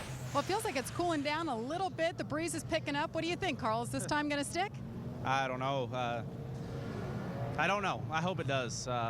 These guys on this ortho car have worked really hard all weekend. I mean, we started practice. I was telling Brad and the guys up there, we started practice and we were out to lunch. And to be able to come back here and have a car that qualified this well, and I think it's going to be really good in race trim, it feels good. So, this is probably the best we've run at a mile and a half for a while, and I just hope it carries over the race. We've got a lot of those flags over there that say we won the pole, but we need more flags for winning races. So far, so good for the Roush Fenway drivers as we look at Kyle Busch on track, guys. Here's the guy that Carl Edwards is chasing in the point standings and has been chasing on the racetrack for much of the year. Kyle Busch, a two-time pole sitter here in 2009. One of those poles coming on the mile and a half at Texas. Almost an identical lap to his teammate Joey Logano now, just a few hundredths quicker than the pole down into 3. The top 4 cars are within 400ths of a second. Looks like Kyle gets in just a little bit hard there, but still carries it in the green. See if he can carry it to the line. Looks like it cost him a little speed. Well, I don't see any difference between his teammate and himself right now and the way this car's running on the track. They both had problems at the exact same spot on the exit of turn 4. A little bit before that's where they're having a problem, between 3 and 4 and on the exit. And I guess they're supposed to, Andy, because they're coming out of the same shop. They look identical. They should be close. 9,000ths of a second slower than Logano on that first lap. That's about as close as you can get. Yeah, he's in the green again. You can see him dive that thing down in the corner, trying to get that speed, but it costs him just a little on the exit here. 30.55. A 30.51 is on the pole, so we're still with 400ths of a second are separating the top 5 cars. Mike? Yeah, we're catching up with Jeff Burton. We were just chatting about something that's kind of funny. If you look at the roof of his car, there's a different name on it. Clint Boyer won some bragging rights, some naming rights. I bet it's been a long time since you've driven a car with somebody else's name on it, but I understand you're disputing the results here. You didn't understand the full rules? No, I didn't dispute the results, to be clear, but I do question what, the bet is if whoever's won the most at halfway. And I don't know if halfway is today or halfway is after today, because if you look at the race numbers, it's kind of, so anyway, no matter what, his name's going to be on the car, because even if I win today, his average finish is going to be better than mine. So no matter what, his name's going to be in the car, so I'm not questioning it. But for future reference, I want to know what the official halfway point is. And the only question is, why is Clint's name bigger than everybody else's on the car? I mean, I don't know if he's like, I don't know if it's bigger than the Holiday Inn. Well, it's not bigger than the Holiday Inn, but look at Leffler's name and look at, everybody else's names are really small, but Clint's got to have his name really big, which makes me question his, what he thinks of himself a little bit, I think. Okay, to have any argument at all, you got to put up the numbers today. How good's the car? I don't have any argument anyway. The argument's done. He wins no matter what. So I actually think it's kind of cool. I'm glad that I like Glenn a lot. He's a great race car driver, and I have driven cars with other people's names on them. But typically when they got sick and I had to get in, so glad that's not the case this time. We have been not the greatest in the world. We've kind of struggled all year, to be quite honest, and we came here just trying some completely different stuff. And to this point, it hasn't worked. But we adjusted on it again last night and this morning, and hopefully we made some gain. But it's we've been behind the 8 ball. We can't test, and just trying to find a way to be better. And we're experimenting a little bit, and we'll figure it out. Sounds like they've got their work cut out for them today, Doc. Thanks, Mike. And Trevor Bayne, how about this 18-year-old? He had the pole, folks, until coming out of turn 4 when it got a little loose. He is 6th overall, making only his 5th ever start. And there's the name, Clint Boyer, but it'll be Jeff Burton inside. Two-time Chicagoland winner and two-time series champion Kevin Harvick on the clocks here. And his first lap, guys, 30.719, 8th overall. Not a bad lap, pretty good lap, a little off from what the guys have run in front of him, obviously. And he's got to take a look, but look at the tracker now, Andy, between on the exit of turn 2 there, looking good. He's well down in the green now. You see coming off 4s where all these guys have been losing to Carl Edwards. He slips just a little bit, and it costs him some time. Now, he does pick it up, but he stays 8th. 30.68, just over 175.9 miles per hour. And a moment ago, the 40 car went out to qualify. That is Scott Wimmer, the Wisconsin native, 31.14, his best of 2 laps, which puts him 18th right now of the 22 cars that have gone out to qualify. You really see Kevin Harvick's car loose off of turn 4. That back end was jumping all over the place. First lap looked good, but that second lap, he had a pole run going until right on the exit of turn 4, and the car just got too loose on him. One of the most competitive qualifying sessions we've seen. I mean, we're talking about all these cars. The top 5 are less than 400ths apart. Yeah. So by Kevin just slipping a little bit, he went from the pole to 8th, really, on that second lap. Kenny Wallace, the 45-year-old 3-time most popular driver in this series, out to qualify. Let's see what Kenny can do in his Chevrolet. Yeah, you talked about how close the field is. 35 thousandths of a second between 1st and 5th. That's tight. That is as close as I've seen it in a long time, guys. I mean, it just goes to show you how much grip's out there and how hard these guys can run these corners. I tell you, when I was driving this track, I'd go in the entry of turn 3. To turn 3 and 4, you're running over 200 miles an hour getting at the corner. There's Chris Rice, the crew chief. See, he doesn't have all the electronics in front of him like we do to see all the tracker and all that. He's got a stopwatch in his hand, but he keeps a good eye on that. He sees that first lap. Doesn't look like he's too happy with it. But the second lap's quicker, Chris. Yeah, Chris, don't walk off yet. Yeah, don't get disappointed right now, Chris. He's got a little faster lap going here. Kenny's best finish this year, 14th at Bristol. His best finish here at Chicago was 14th back at the first race they ran here in 2001. He does pick it up. A couple of attempts, actually. 31.46. Let's go down where Jamie is caught up with Trevor Bayne. And Doc, so a lot of people at home maybe want to know what it's like coming around here qualifying as a rookie for the first time. What is it like? I see sweat coming off your face. Well, it makes you sweat in a minute, that's for sure. I mean, I'm pouring right now. It's so intense. You just try to hold it wide open, you know, and that's the key. I thought everybody was kidding with me when I first got here. They're like, dude, you got to just about hold it wide open all the way through 1 and 2 and just barely breathe it through 3 and 4. And that's what we did, you know. I mean, I barely came off of it 1 and 2. Probably should have tried to flat foot it, but you know, that'll come with some seat time at these kind of tracks. Never been anywhere like this besides Kentucky, and that's a little bit different. So second lap, I think we fell off a little bit just because I got tied off of turn 4, but I mean, the car is really balanced, and I think we'll have a good race car. Good Aaron's Dream Machine here in the race. Hey, Doc, news came out. He's picked up 4 more races for Michael Waltrip. He believes in this kid as he gave up his own races. Yeah, Michael gave up this one, Chicago, Michigan, Atlanta, and Texas in hopes of being able to run Trevor at Daytona in the season opener in 2010. Here's a 61 car, and it is Matt Carter out of Denver, North Carolina. He is the son of former crew chief and car owner Travis Carter.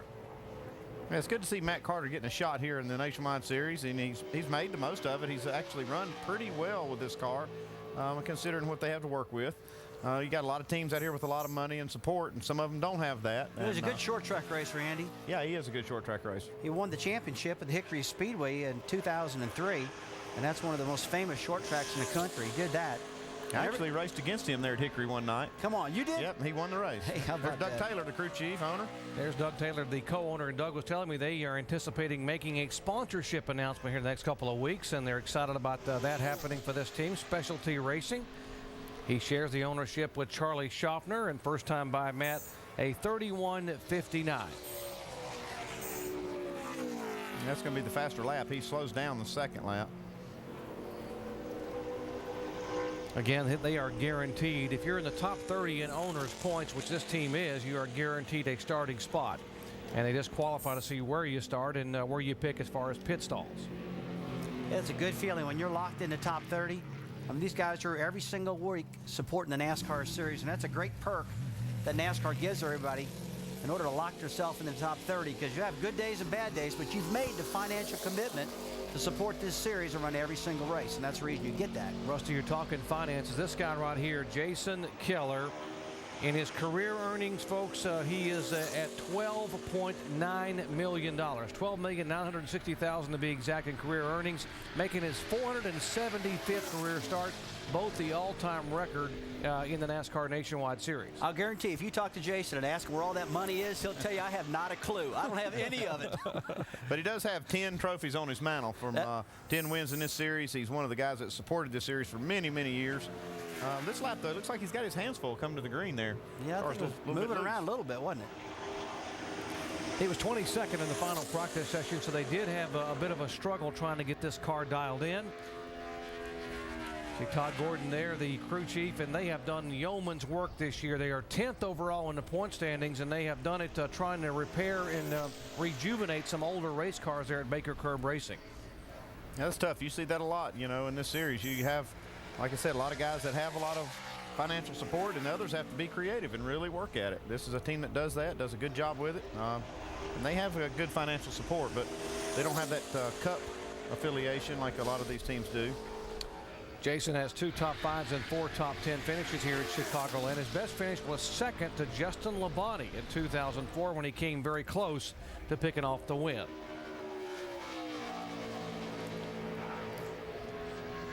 Let's take a look at this second lap. Looks like the car is going to pick up just a little bit. 43 to first lap to 39. That puts him 21st.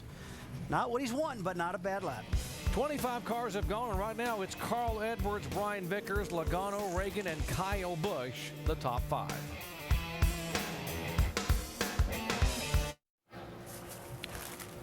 Nationwide qualifying ongoing here at Chicagoland Speedway. In Birmingport, Alabama, driver Mike Harmon struggling mightily in that 07 car. He just went out to qualify a 32.97, all he could muster, which puts him right now 26th of the 26 cars that have gone out to take an attempt. Well, at least he does have that guaranteed spot, so he will make the field, as well as Eric McClure on the track now. Eric McClure in the 24 car. Big weekend for this team. Their sponsor is based here in the Chicago area, so they want to try to show up and perform as best they can. Obviously, they want to do it every week.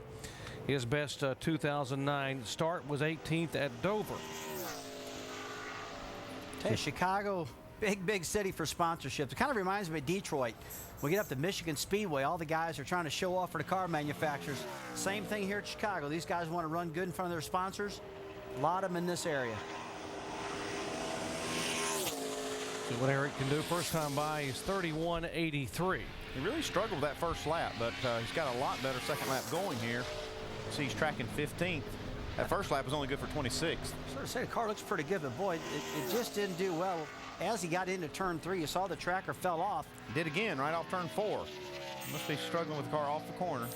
Still picks it up a mite, 31.47, puts him up in 23rd position. Well, let's go down and visit with the only 2-time pole winner here in nationwide competition, Mike.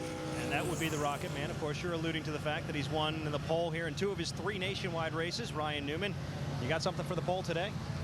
Well, we were 7th in practice, and we got some clouds rolling back in, but don't know really what to expect. We tightened the car up just a little bit. We were a little bit loose yesterday, so we'll see what the Fastenal Chevrolet can do. We just look forward to the opportunity. Thank everybody at Junior Motorsports for that. During practice yesterday, a lot of guys talking about the bumps in the racetrack. What were your impressions of the track conditions yesterday?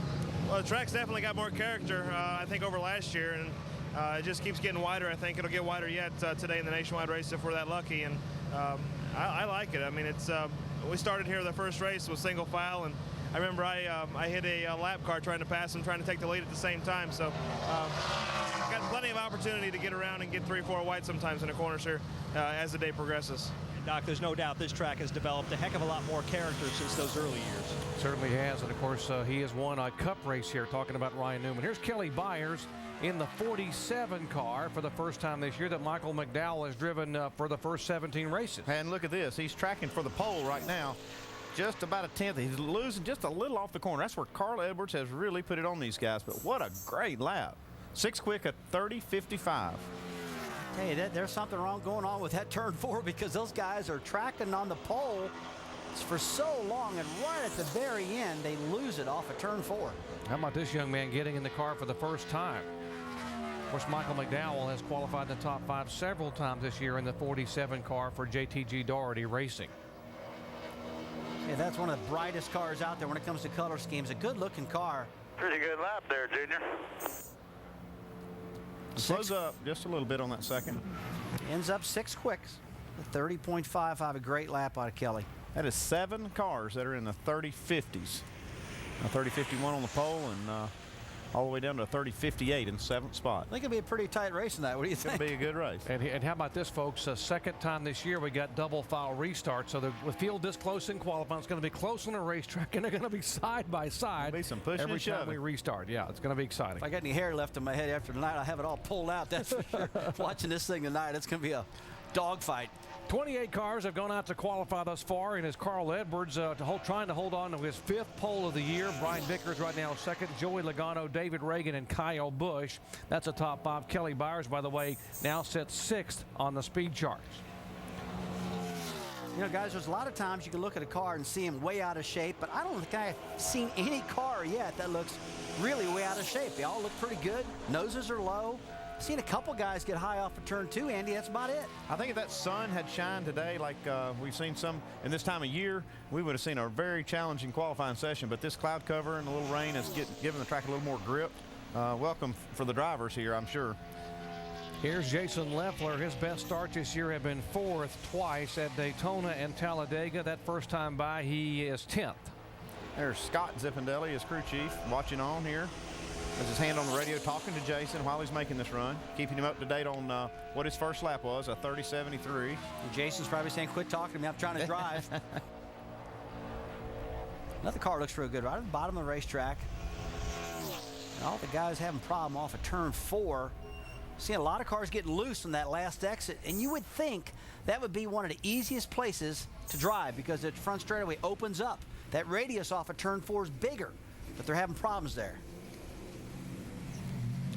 He will stay 10th overall of the 29 cars that have qualified. Lots of motorsports coming your way. Our live flag-to-flag coverage of the NASCAR Nationwide Series from here at Chicago tonight, 7:30 Eastern Time on ESPN, beginning with NASCAR Countdown.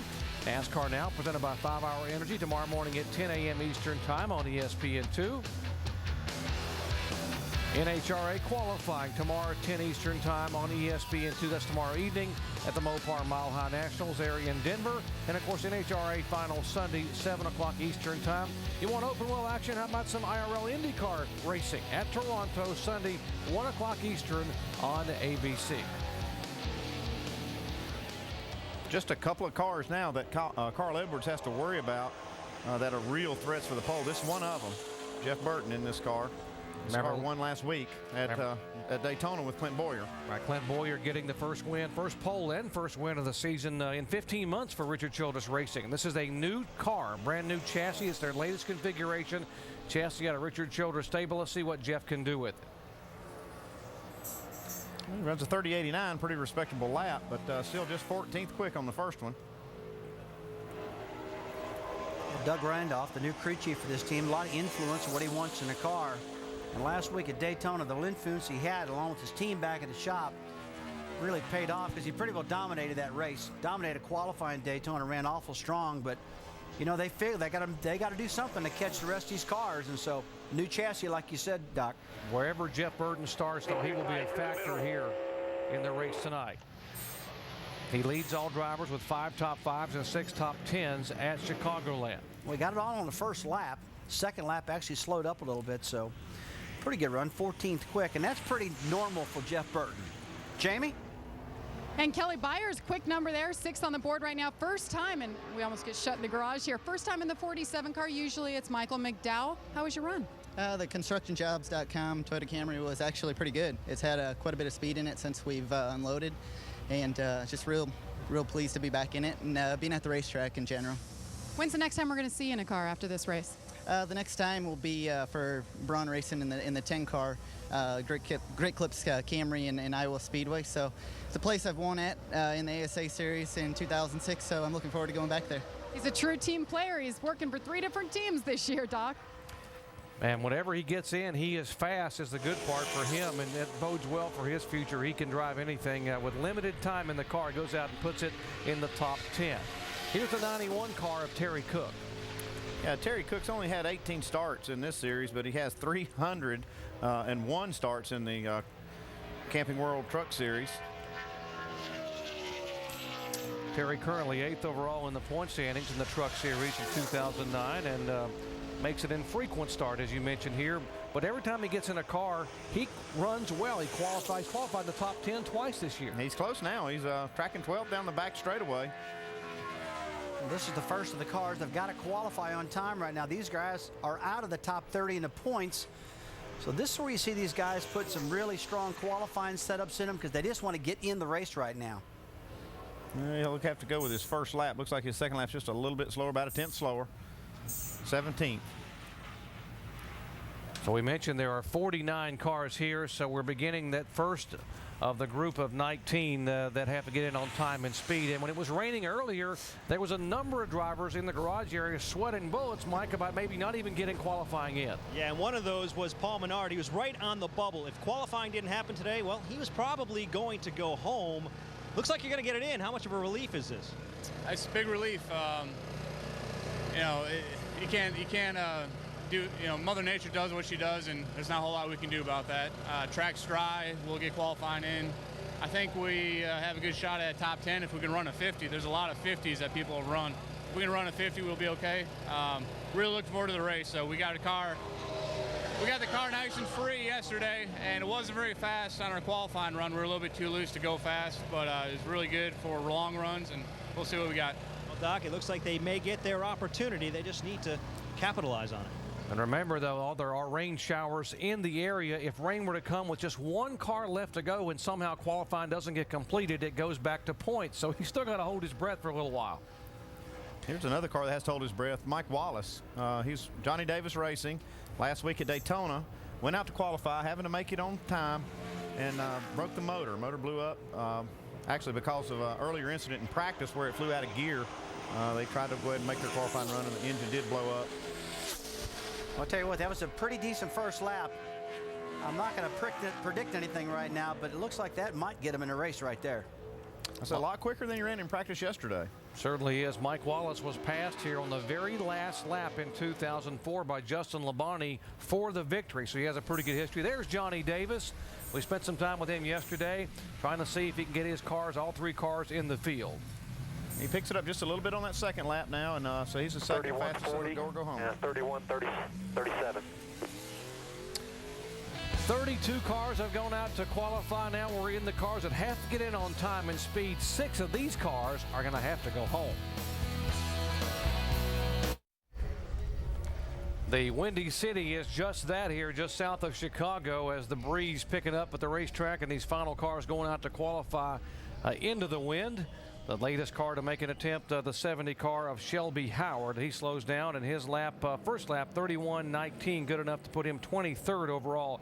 He is second quickest among the cars that have to get in on time and speed.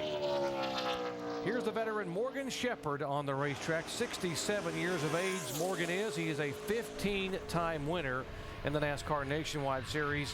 And by the way, if you weren't there last week, he qualified 10th at Daytona for last Friday night's race. And his career goes all the way back to the very first season, 1982. His first start was at Hickory Speedway. That's where he actually kind of started racing. He's from Conover, North Carolina, just down the road from Hickory Speedway.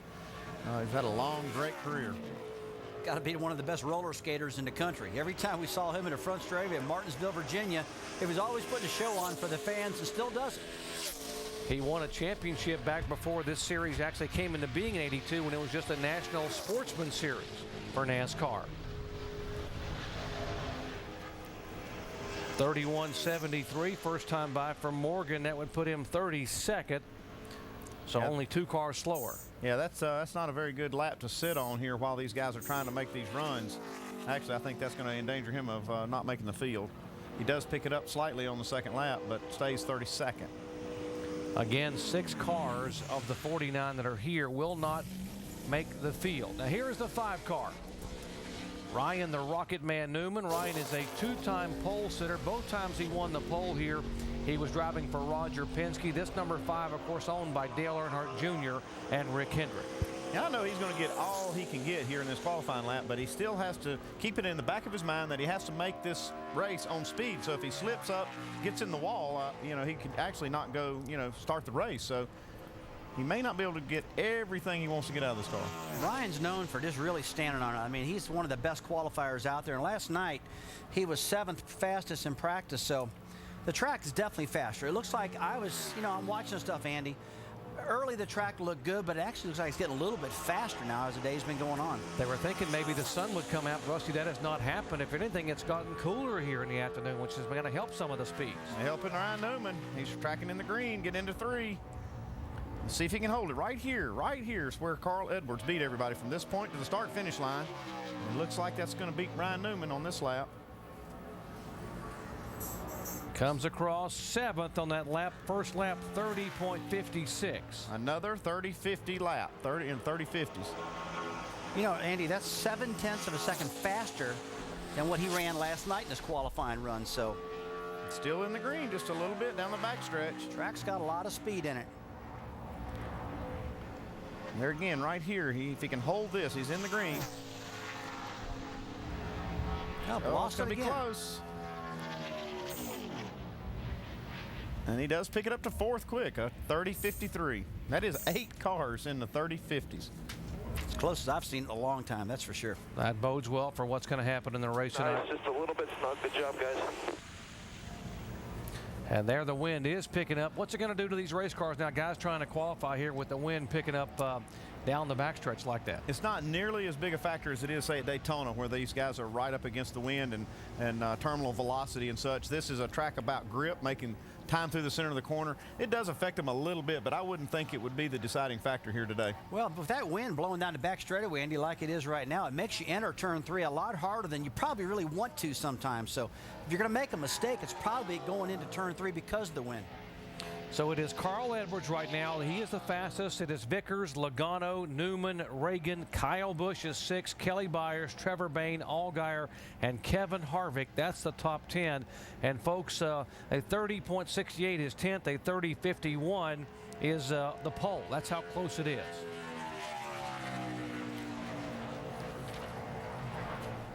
'49 car on the racetrack. That is Mark Green, the 50-year-old veteran for the series out of Owensboro, Kentucky. Tell you what, there's a lot of greens in Owensboro. A lot of family members there. Kentucky Motor Speedway, their home track. He is the middle of the 3 Green brothers in terms of age. Jeff Green, his younger brother, a former series champion, and David Green, the older brother, also a former champion in the Nationwide Series. Get that first lap in there at 24th quick. I think that's the lap there that'll be good enough to stand on. It's not going to lock him in yet. A 30.17. A 31.17. Yeah, this slows up a little on the second lap. Boy, 24th through 27th, Andy, those are the guys that are fighting to get in this race, and they are so close on time. It's unbelievable. Here's the 50 car going out to qualify Jeremy Clements. And if the name Clement sounds familiar, it's because for many, many years, these guys, the father and grandfather built some great racing engines out of Spartanburg, South Carolina. Oh, and they still do. They build a lot of engines down there. A lot of late model guys, a lot of dirt track engines, and a lot of engines for this series. So these guys are really on it. And Jeremy's a great talent. I've watched him. I watched him start in this series and run. He actually ran some ARCA races even before. He got hurt in a dirt car. He had a drive shaft that flew out of his dirt car. And it broke his arm real bad. He was out of racing for a year or more, and it kind of set him back. But he's back on the track, and they're trying to do this on their own. They don't have a lot of help. But boy, is he out of shape getting off turn 2. He is really, really loose right now, and he's got to hold on to that thing and try to make it up the second lap. But talk about a confidence killer. Because when you come off turn 2 and you're already loose, you lose all the confidence. But he's got to get in on time. And this kid has talked about making this race for months now, so I know it's everything in the world to him. It's all about courage and talent, and so a lot of people have courage, but you got to have talent to hang on to it. First time by 31.50, that puts him 32nd. This is the spot where he had a problem a little while ago. He's just got to get through it, got to toughen up. Good lap that corner. Yeah, you can see he's a little more conservative in that corner. He's tracking a little bit faster, though, if he can hold on to it here off turn 4. Needs to get down in the low 31s to be able to try to get in front of some of these other cars that have qualified that have to get in on time and speed. Yeah, he's going to be a little disappointed. That's a 31.44. That's another borderline lap. And that will indeed lock Ryan Newman into the field, because Newman in the 5 car was one of those that had to get in on time and speed. And Newman, of course, right now 4th overall on the charts. Yeah, no doubt about Newman. He's 4th quick overall, so he does lock in. The next car will be Terry Cook down in 18th spot to lock in. Say that was probably one of his father's engines in that car, wasn't it, Andy? Oh, I'm sure it was. They built a lot of engines for this series. Really good engine builders down there in South Carolina.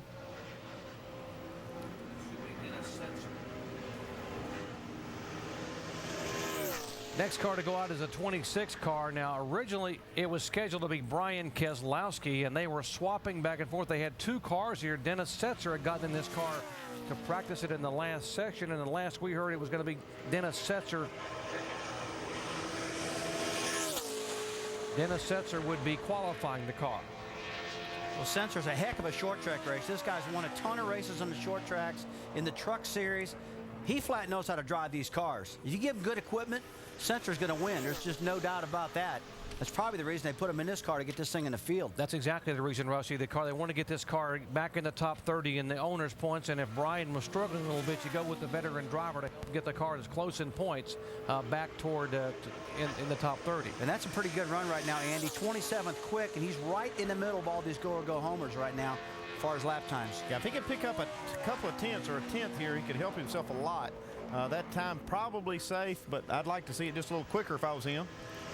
Right, 29 the first lap, a 31.29, and if he can run a 31.22, that'll put him ahead of all these guys.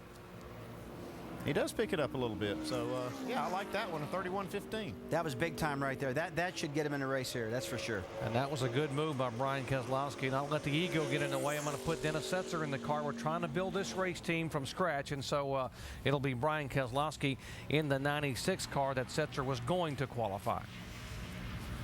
Tell you what, the guys that are locked in the races just have no idea how fortunate they are, because these poor cats trying to make these races out of that top 30 are just agonizing all the time and freaking out, as Brad said, and I'd be freaking out too. Brad Doherty down at pit studio said earlier, what do you think? And he said, I bet these guys are freaking out. I got to agree with him. Here's a guy that was, when it was raining earlier today, Paul Menard, the 98 car. He knew that if we didn't get qualifying in, he was going home, but now he's got a shot to get this Yates Racing Ford in the field. Now this car has got the same engine as Carl Edwards has got, and Carl Edwards is on the pole right now. This is out of the Yates shop, Yates Rouse shop. Good hot rod, as I call it. Paul drove for me in this series the first year he started racing in this series, and we came here and had this probably the best run we had. We ended up getting in a crash, but we ran really well here. This is one of the tracks I think Paul excels on, these 1.5 miles where you carry a lot of speed. When I look at Edwards' car and I look at Reagan's car, the bodies on them look the same, the engines are the same. See how it turns out for him. Yeah, good first lap, 30.78. Locks himself in 13th. This will be the 7th of 16 races that Paul Menard will run here in 2009 in Yates Racing, the Yates Racing equipment. Matt Pucia is the crew chief and has done a heck of a job.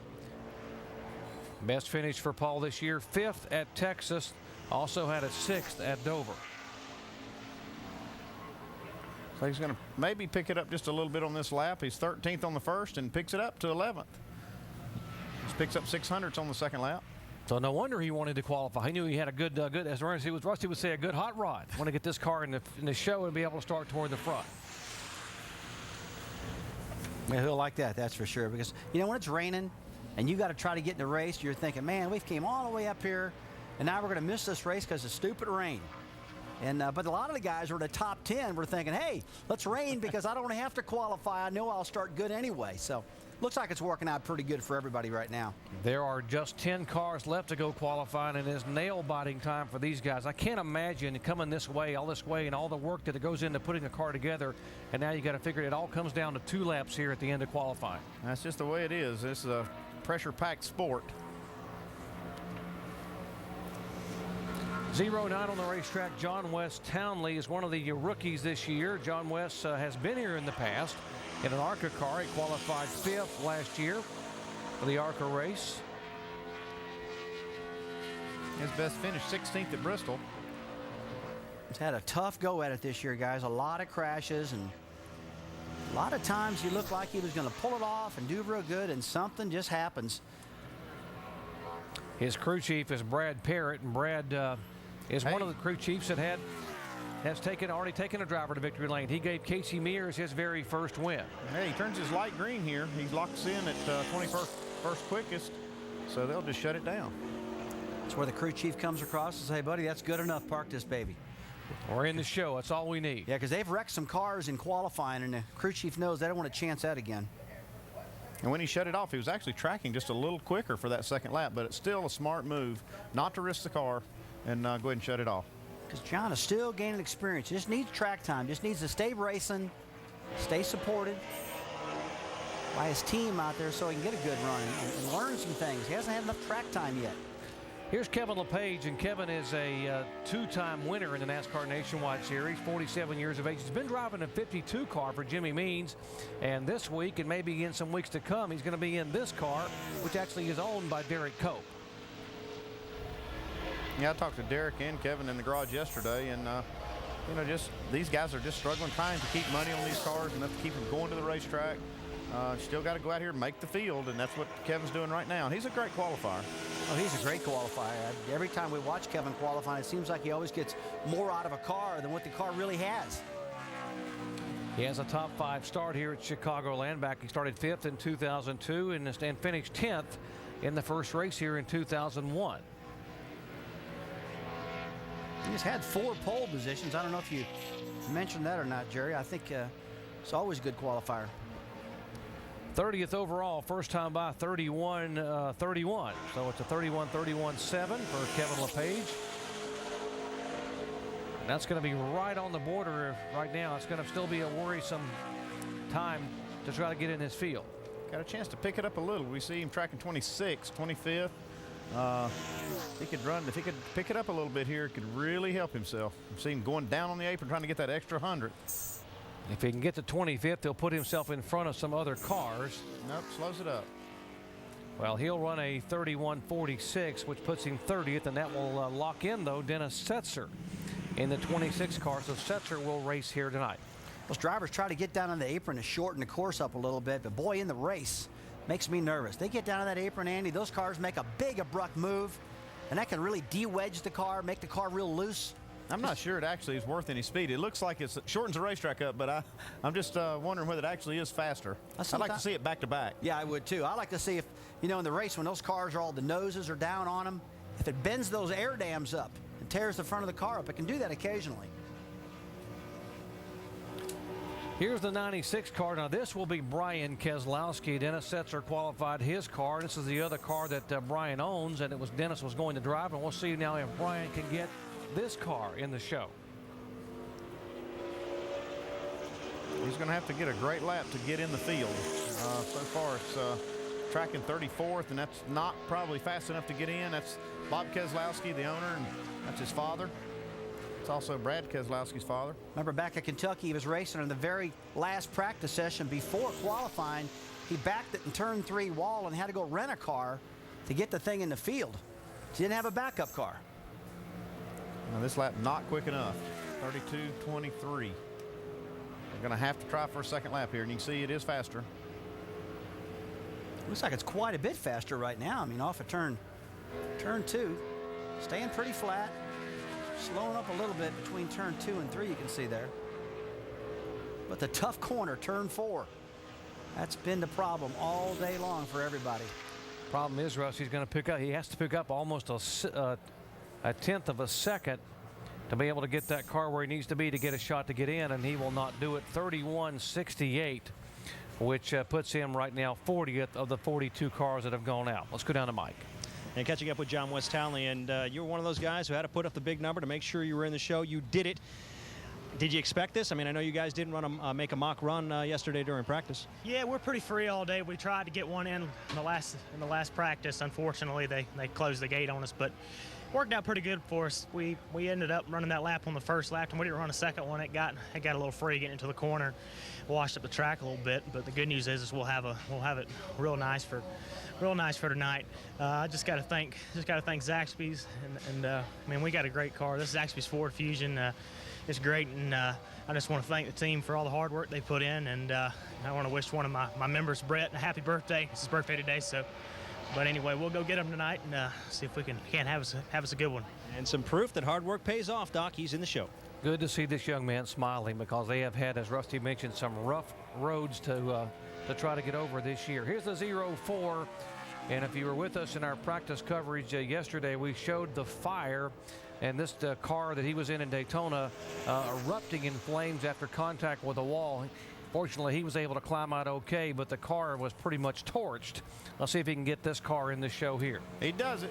He's 25th quickest on the first lap, and that locks him in. That's good news for the Johnny Davis team. He's got 2 of his cars in. Now Mike Wallace is going to have to wait it out. Okay, crew chief, is this the time now when you're hollering, bring it on in, Yes. you're locked in? Yes. Okay. Yes. I'm saying bring it in. No reason to risk it. We got nothing to gain and everything to lose on this second lap, but Curtis stays in it. He's a racer, man. He wants to get up there a little farther. He's 25th on the first lap and 20th on the second. Says, you know what? I missed a lot of sleep this week working on this car to get it ready, so let me run my 2 laps. He got his money's worth. He sure did. Good job by Curtis Davis. Carl Edwards atop the speed charts. Brian Vickers, Joey Logano, Ryan the Rocket Man Newman, and David Reagan, the top 5. Back with more in a moment. These 4 pole-winning flags are right now atop the hauler down in the 60 garage area for Carl Edwards, and he right now sits at the top of the speed charts, trying to get his 5th pole of the 2009 season. Still a few cars left to go.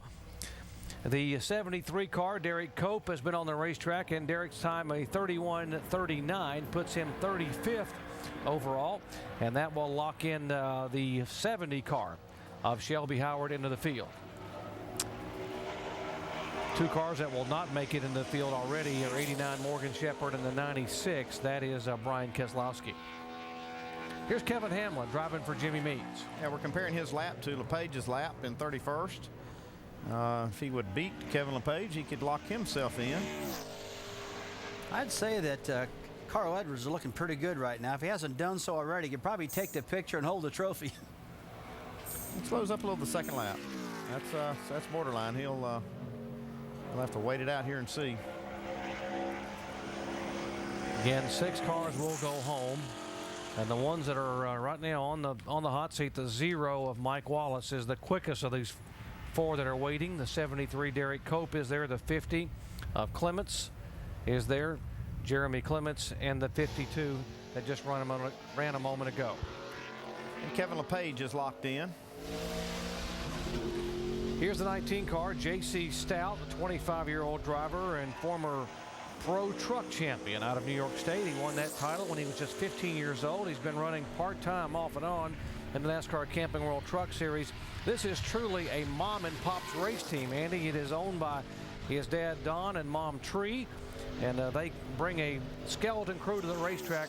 But he said one thing we will have when we come to the racetrack is a pretty-looking race car. They do have a nice car, but they're going to have to pick it up. Their practice lap was not quick enough to get in. He's going to have to find some speed that he hasn't had so far this weekend if he's going to start this race. I like the way that car looks. That yellow and red. A long time ago, when I was short track race, I had a yellow and red car. Won a lot of races with that thing. Pretty bright-looking car. Yes. 4 starts in 2009. His best finish 37th at Milwaukee. First career, he has 7 Nationwide Series starts. There's crew chief Don Roberts watching on. He's not going to be happy with what he sees. 45th quickest, a 31.92. If he doesn't pick it up, they're not going to start.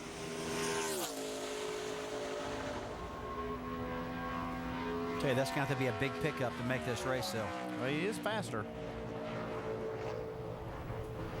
Just going to have to really stand on it right here. So we talked earlier. I just had not seen any cars way out of shape at all today at all. Look at him cutting that apron right down on the bottom, trying to make that car corner a little bit shorter. He picks it up, so he's still alive. That does lock Kevin Hamlin out of the race. locks in Mike Wallace. And he's on the bubble right now, though, in 39th spot. It's a big relief for Mike. He's missed some races of not his doing of late. The best thing about that is Johnny Davis gets all 3 of his cars in the race. Big turnaround from last week after all the problems they had at Daytona. That's a big deal, Jerry. Wow. All the blood and sweat of that little Johnny Davis race shop in Gaffney, South Carolina, and all 3 cars able to qualify. A lot of midnight oil burned all week long getting these cars ready to come up here. He is definitely jumping up down there right now. 3 cars left to go. Casey Atwood should be next on the racetrack. There's a 05 car, the former Milwaukee winner. Casey was the youngest driver to win in the NASCAR Nationwide Series until last year when Joey Logano eclipsed that mark by winning at Kentucky. We are comparing to Derek Cope's lap. And he's in the green now. If he can beat Derek Cope, he'll lock in.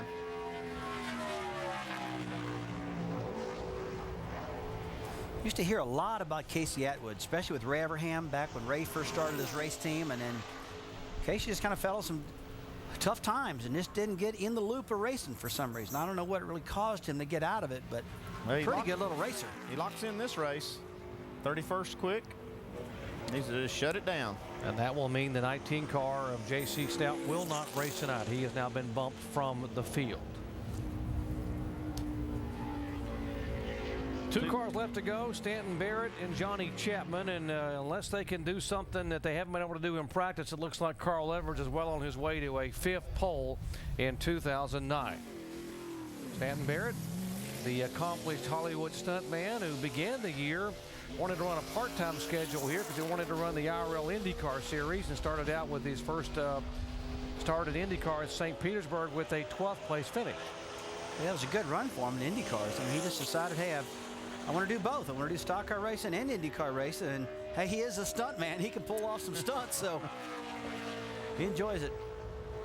You know, while this is going on, I'm going to talk a little bit about the track still. It's, you know, Randy, you earlier said these tracks are getting bumpier as they're getting older. It just seems like all racetracks do that. As these guys are qualifying, I'm seeing all these dark spots on the racetrack, and that's where the bumps are at. And they're going to have to negotiate that tonight. Yeah, they are. We've seen a lot more of that this year. It seems like it's more amplified, though, because the setups of the cars are so harsh. They put these cars right down on coil-bound springs to get them where they need to be.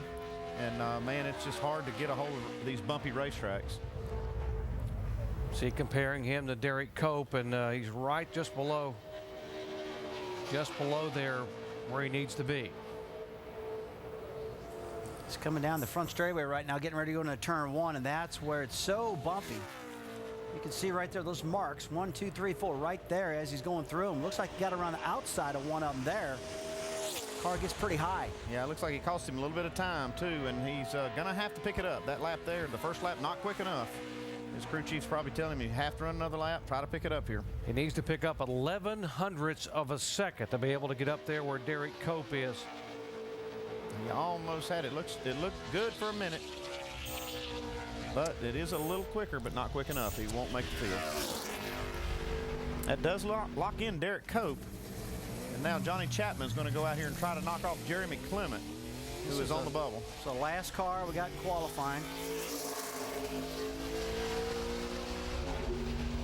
Johnny Chapman's had some pretty good qualifying runs this year, guys. He's pulled off some upsets in my mind when the car didn't run good in practice. When it comes qualifying time, baby really woke up and picked up a lot of speed.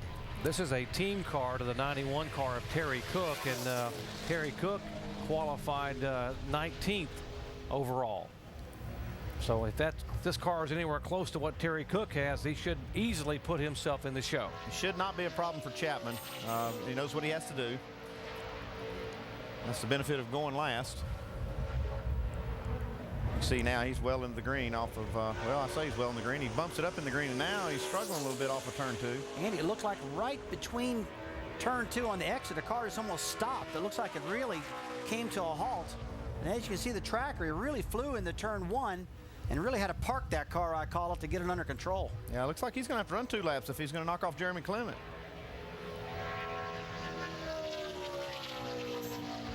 Indeed, 32.15. That will not get it done, so he needs to be able to get off turn 2 here cleanly and not have the bobble.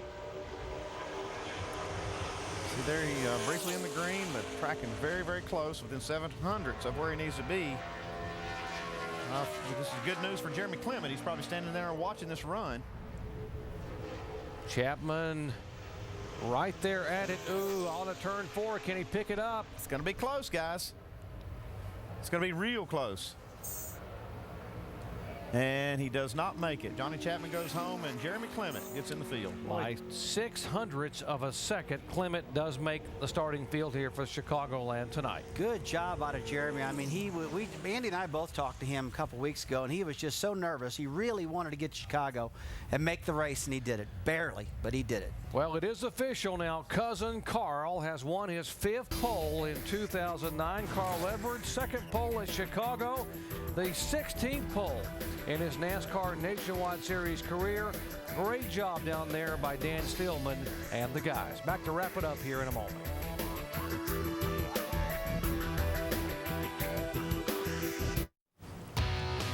Despite an early afternoon rain shower, qualifying has been completed here at Chicagoland Speedway, and it is Carl Edwards picking up his 5th pole of 2009. And Carl has hustled over to climb in his Cup car where they're getting set for their final practice, and our Jamie Little is with him. And Carl Edwards does it again. 5th pole in the Nationwide Series, but you're already over here in the Cup car. What does a pole mean for you guys here, looking for your first win?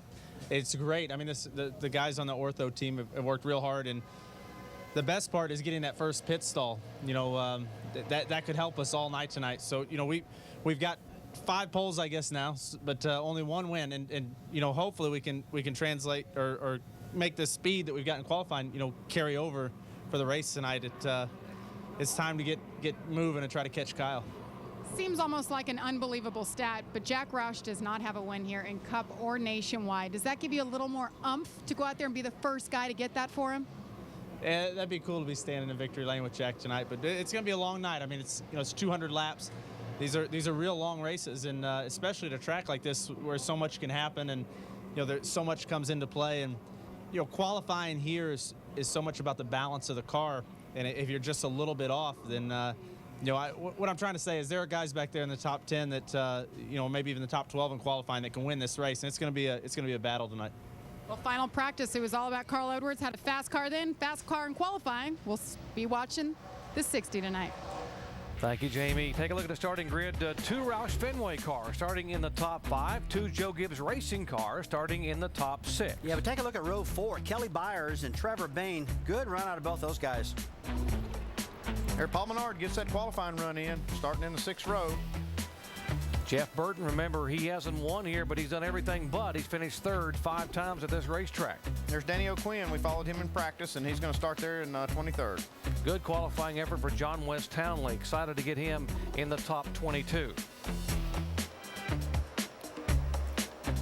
So, of the cars that would not have gotten in if the rains had stayed, 5 of those 6 cars did qualify and were able to race tonight because NASCAR worked really hard to get the track dry and qualifying in. Let's go down to Mike. And Doc, the guy who's going to roll off 21st is Stephen Wallace. I know that wasn't what you were expecting in qualifying, but you had a really strong effort in practice yesterday. That said, what are the expectations for tonight?